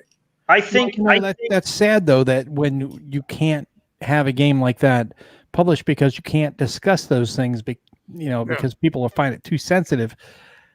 It's history. Whether you like it or not, history, warts and all, is history. History is clean and beautiful. There's ugly parts to it. And are these people who are keeping these games from hitting the market because they are trying to be sensitive to the topic, the exact problem that are allowing these bad seeds and poisons to resprout up? Because if we don't make people always aware of it and call it out immediately. That's what I did with that game that GMT canceled because they got protested. What was the name of that game, Mo? Do you remember? Scramble for Africa. Scramble for Africa. Yeah, I did an article on that too, because the thing that annoyed me about that was there was selective outrage, and that's something that is kind of a thing nowadays. If you're gonna bitch, moan, cry, and complain about this, well, then carry it across the board, or don't say anything. Because if you're gonna say this is bad, well, the same is bad on the other side. Like I said in my article about it, I said, talking about European colonization and how evil it was, and there's a lot of bad things to say about that, a lot. But then they don't talk about anything about, hey, I got my iPhone. I'm talking to my iPhone right now, and this is made basically with slave labor in current, modern economic times.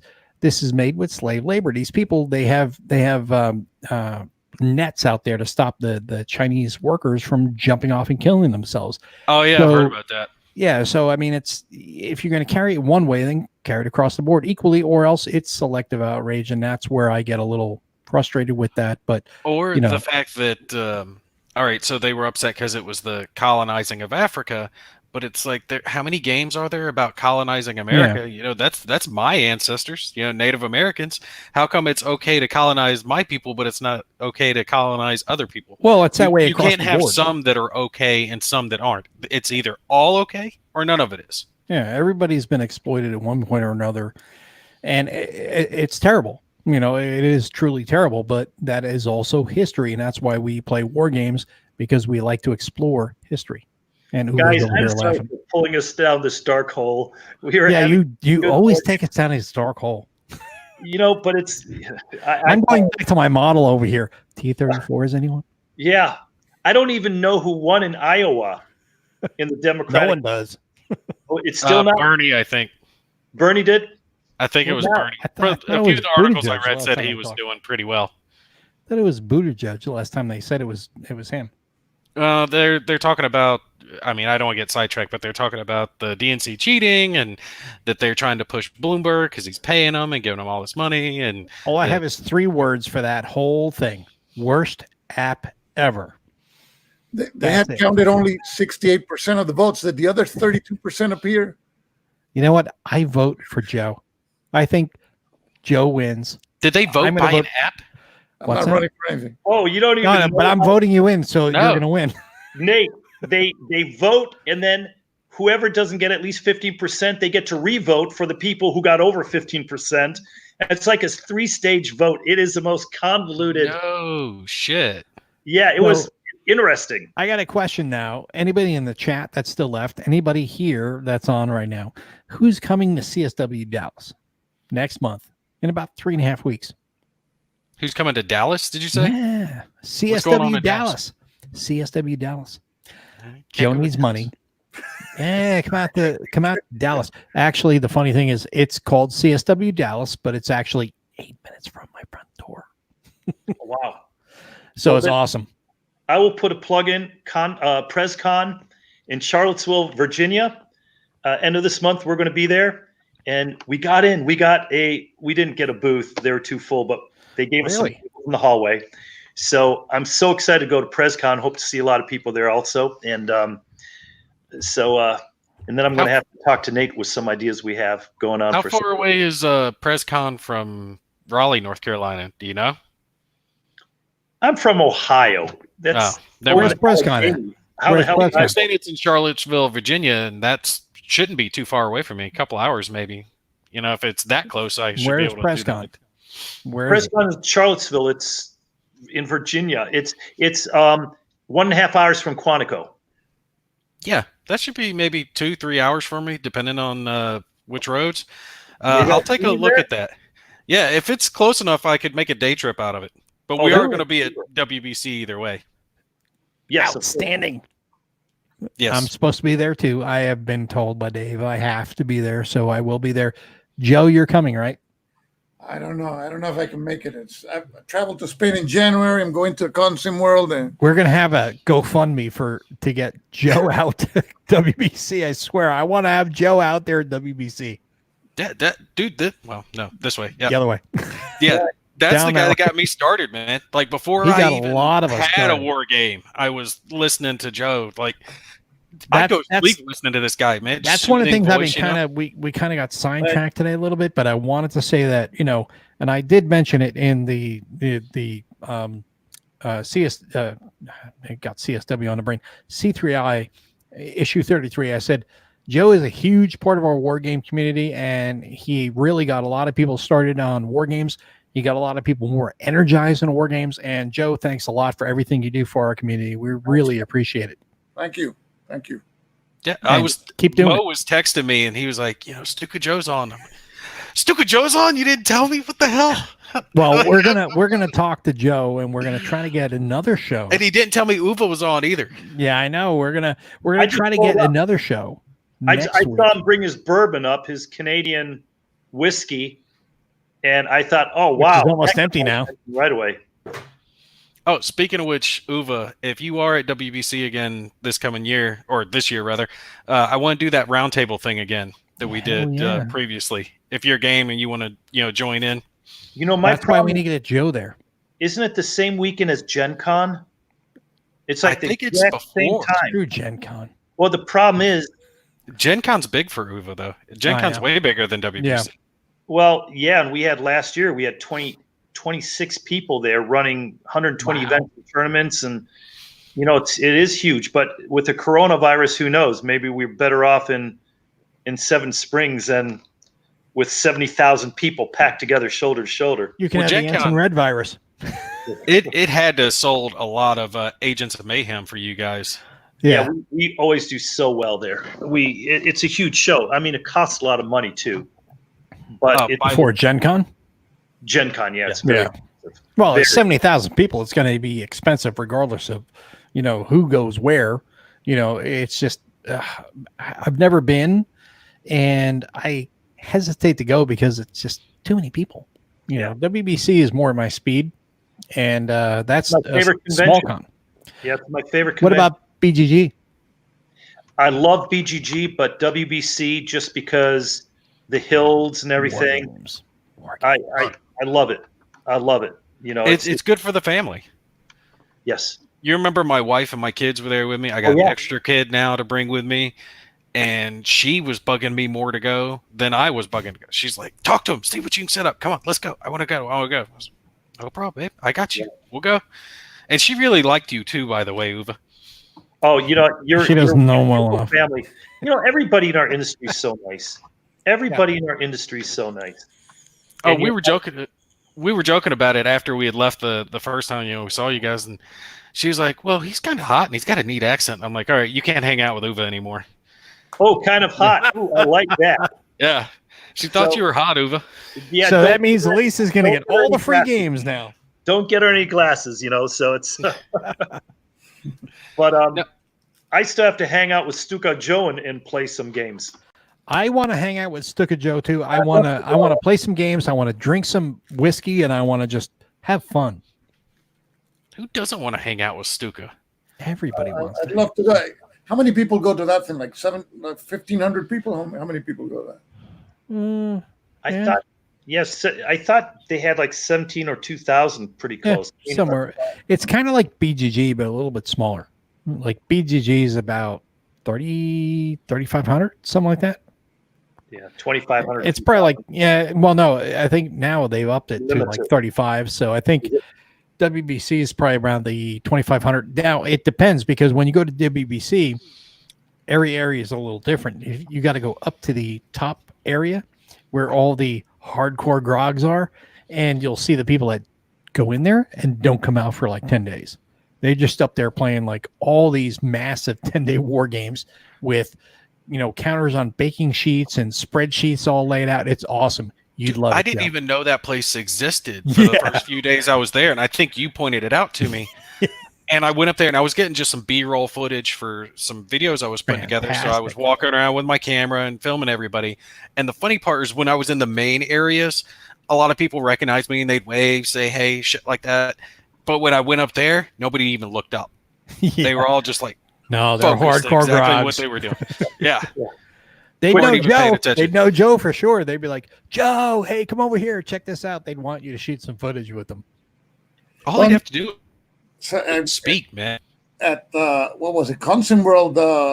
Most people recognize him, but so some guys don't like to be even filmed. Yeah, that's true.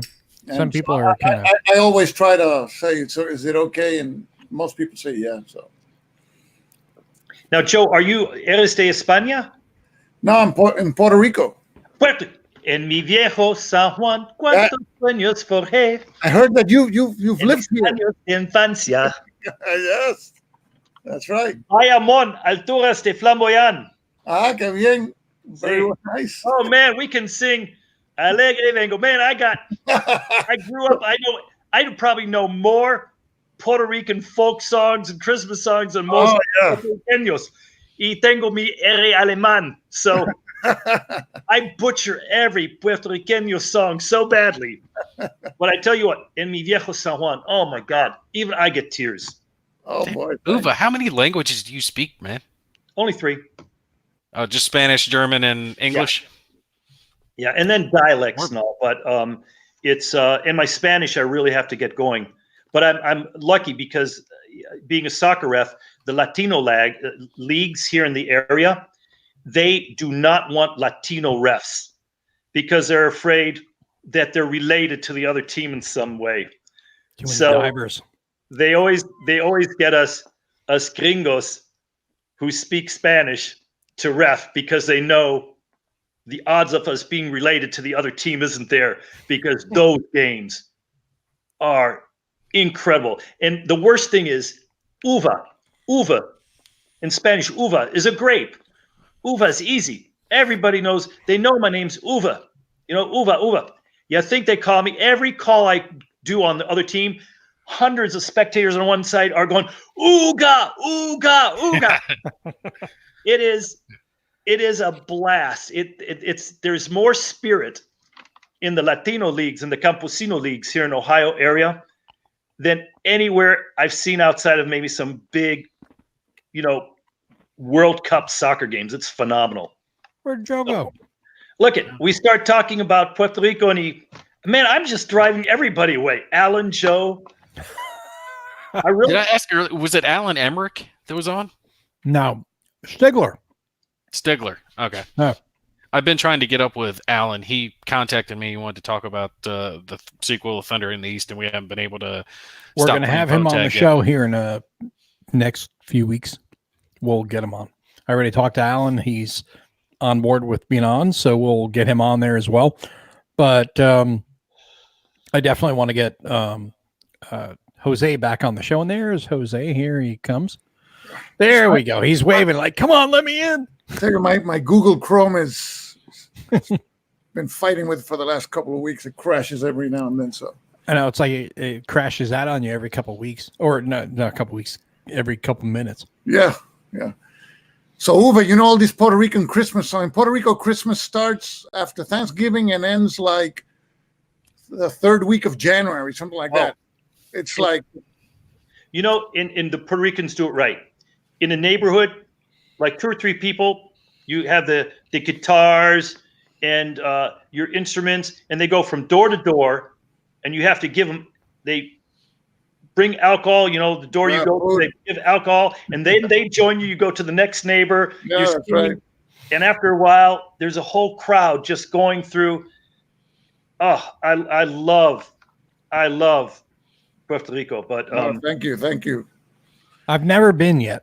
We almost went this past July, but then things kind of changed because we had some issues with our dogs. But my wife wanted to go down there, and I was like, "Yeah, let's go." And I was thinking of you, Joe. I was like, "I'm gonna have to reach out to Joe if we go down there. I'm gonna have to say hi and come visit, and meet up with you."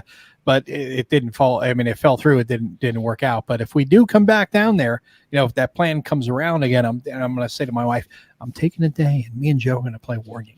Oh, you live in there right now? Yeah, I mean, Guaynabo, Puerto Rico. It's around it's in the San Juan metropolitan area. Yes. Yeah. Oh my goodness. Okay. Oh. So we're now in earthquake season. Yeah. Yes. That's not fun. But then again, I live in Texas. We get tornado season here in another month. Do you guys really have earthquakes in Puerto Rico? No, it's like every 100 years, but now it's the time. They've had a few bad ones, and the hurricanes. And the problem is the aid isn't coming in, and a lot of the rebuilding is just so slow, and it's scary. It's scary. I remember they got caught recently. The worst part, the aid did come in. Yeah, or the mayor. I forget which one it was. Problems down here, and I work I'm also a federal prosecutor. Okay. Oh, are you really? So yeah. Do you not listen to Harold on Games? No, I don't. Fix that. I've got 3 kids, man. Everything 3 you say little can be used toddlers against you in a court of law, so watch out. Wow. Wow. Super. So the thing is, what we have the governor had to resign because of a chat where he revealed that he wasn't fit to govern, and then we have the governor that we have now is the former Secretary of Justice. So she's not a politician, so she's learning the ropes, and it's a little messy down here. But Was she the one that was caught? Let me say, we're always busy here. Was she the one that was caught, like hiding the supplies, or was that someone else? Well, it wasn't hiding. It was there was supplies from Hurricane Maria Forgot. that were being stowed in case of another emergency, like an earthquake. And then the earthquake came, and the supplies were still in the place instead of and it's in the same town, in an adjacent town where all this earthquakes are happening, and it was just sitting there. Damn, So that's unfortunate. Stuka, we'll be praying for you. Everything goes well for you. Thanks. I appreciate it, and I love your channel and your wife, and you do a great job. And it's like Uwe, you say we're a small knit community, but it's a lot of nice people. I think we're one of the least understood hobbyists. Normal people don't understand us. Most misunderstood, I would say. And that's why I think we're always condemned to be like a small community. But the great thing is we're all over the world now. I have subscribers in the Philippines. That one guy wrote to me, "When you come to Manila, you stay at home." I go, "Oh, great, that's great." You can travel the world for free. And I have subscribers in Vietnam and Germany. Wow. The people in Germany, every time I mispronounce a German name in one of my videos, they say, "Joe, send me the names first, and I'll send you a recording how to pronounce them." Oh, okay, I'm sorry. And so it's everybody's so well intentioned, and they love the games because they love the history and they like to learn. So I think it's and the going at the conventions, it's just proof of it. People are so nice at the conventions, and even though I think it's the golden age of wargaming now. We got so many games, and I think wargamers are open-minded. Remember in the 70s, it had to be hex encounters and tanks and infantry, NATO symbols. If not, I'm not playing that thing. Yeah. Now there's so many types of games, so many formats that even you can't even keep up. The newest Battle of the Bulge game seems fresh because it has a different approach, or it focuses on some other thing that the previous Battle of the Bulge game didn't focus on. So it's a great time to be a wargamer. I think the internet helps make us more fused or knit together. Consolidates us, yeah. Because I watched the first Battle of the Bulge of this new series, and I love it. The old guy who used to run it is now like a commentator, and so I love The Biggest Loser. So I agree with you. The Battle of the Bulge is really. That's the other bulge. Pardon me? That's the other bulge. We all fight. That's the bulge in the belly. But no, we're talking about you talk about bulge games. Everybody talks about like Enemy Action Ardennes and whatever else, Time for Trumpets. I still think the Cells game from Revolution is one of the best bulge games out there for the simple fact that you can play it in an evening. You can knock it out in 2-3 hours. I've never played that. I'll have to check that out. I'm a one mapper guy just because I don't have the space, the time. And so for me, sometimes less is more. Mm-hmm. And I like designs that immerse you in, and you just play the thing and you time travel. It's like what Dunnigan said, the time machine. That you're immersed in the game, and the less I have to look into the rules, the better. So sure. It's for me that's my personal taste. But I know there's some guys that commit to these monster games, and it's truly admirable because those things are huge and they take so much time to play. And I hear people say, "Oh, we've been playing this game for a year and a half," and I'm going, "My God."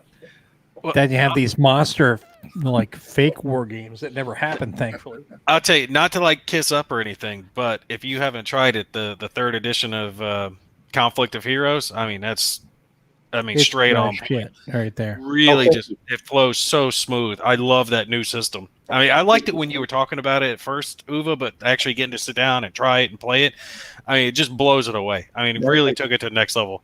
And again, I'm sorry about digging you on the cards. Did you see that I made a little update video on that? Yeah. I felt so bad when I was like, oh, damn, they are plastic. They're better quality, and I dinged them. So I had to make sure to show, like, look, you can even dip them in water. They're good.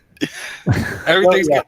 I remember introducing you to Uva at WBC a couple of years ago, talking about that, and we were talking about 3rd edition, and I was like, wow, this is actually kind of cool. It's more the thing I like about like Conflict of Heroes is the fact that it feels more like a real-time game, whereas your standard tactical game is I go, you go. There's kind of a real-time feel, but Conflict of Heroes has that real-time feel, which is like, I hate to use this term because it has kind of negative connotations, but a push your luck element to it, which really combat is push your luck. How far can you advance your troops further into, or towards an objective before the enemy pushes back or whatever. So there is that real aspect to it, that Euro aspect to it in, for, gaming terms. It's not like that in real life, but there is that aspect from a gaming term. You're pushing your luck. You're trying to, further advance your troops further and try to get as close to the objective as you can without getting pushed back. And that's what 3rd edition really has, that, that nonstop real-time feel. It's like, okay, can I push it further? Can I push it further? Do I fatigue Not these guys? knowing whether or not the unit will spend. That's that's the key thing there. Taking that or making that decision, that really took the game to the whole next level, because nothing is guaranteed anymore since the point system went away. And then you have to consider, do I save these caps so I can use them if my unit spends, or do I use them to get a better attack now? What are my best chance odds? And that big tank battle I did on the first one, the end of it came down to, a combination of making sure I had the right cards in hand, right caps in hand. Tanks. Yes, tanks. And squeezing it through. I mean, it literally came down to the nitty gritty. Either the dice roll was going to make it and I was going to win, or it was going to fail and I was going to lose. I mean, it was just tight. I loved it. Really great. The funny thing is, this is the only diorama I ever put in a tank show or in a model show, was this little T-34 that I did. And I even have some internal, you can't really see it here, but is that a T-34C? I don't recall it. Because it has a square hatch, and I'm not sure which one it is. It's a dragon. I know that it's a dragon model. It is the T-34, and I just found this crew from, I forget what manufacturer, and I put it all together. This is probably about 10 years ago, 10, 12 years ago. I put it in a model show because I used to build models all the time. Now I'm starting to slowly get back into it, but and I put it, didn't win anything, but it was kind of cool. And models kind of go with gaming. To me, it's all about learning about history and experiencing it, because this is stuff that happened in the past, that the only way to live is through models or games or movies or whatever. And sadly, a lot of movies fail, and we have X-Wing, which never happened. But it's cool. But it's definitely cool. It was a long time ago. My son gave me a hover X-Wing and a TIE fighter. And the drone, yeah. And you can fly them, but what's so cool, you can Bluetooth it to your phone. Each player can put it to your phone, and you're shooting each other, and it, with the laser, it'll know when you hit. Yeah, my wife got me one of those for Christmas. My son got me one for him, one for me, and it's still been too cold and windy here to really play it. So you're basically saying you're a cheater unless you have a laser to keep you in line.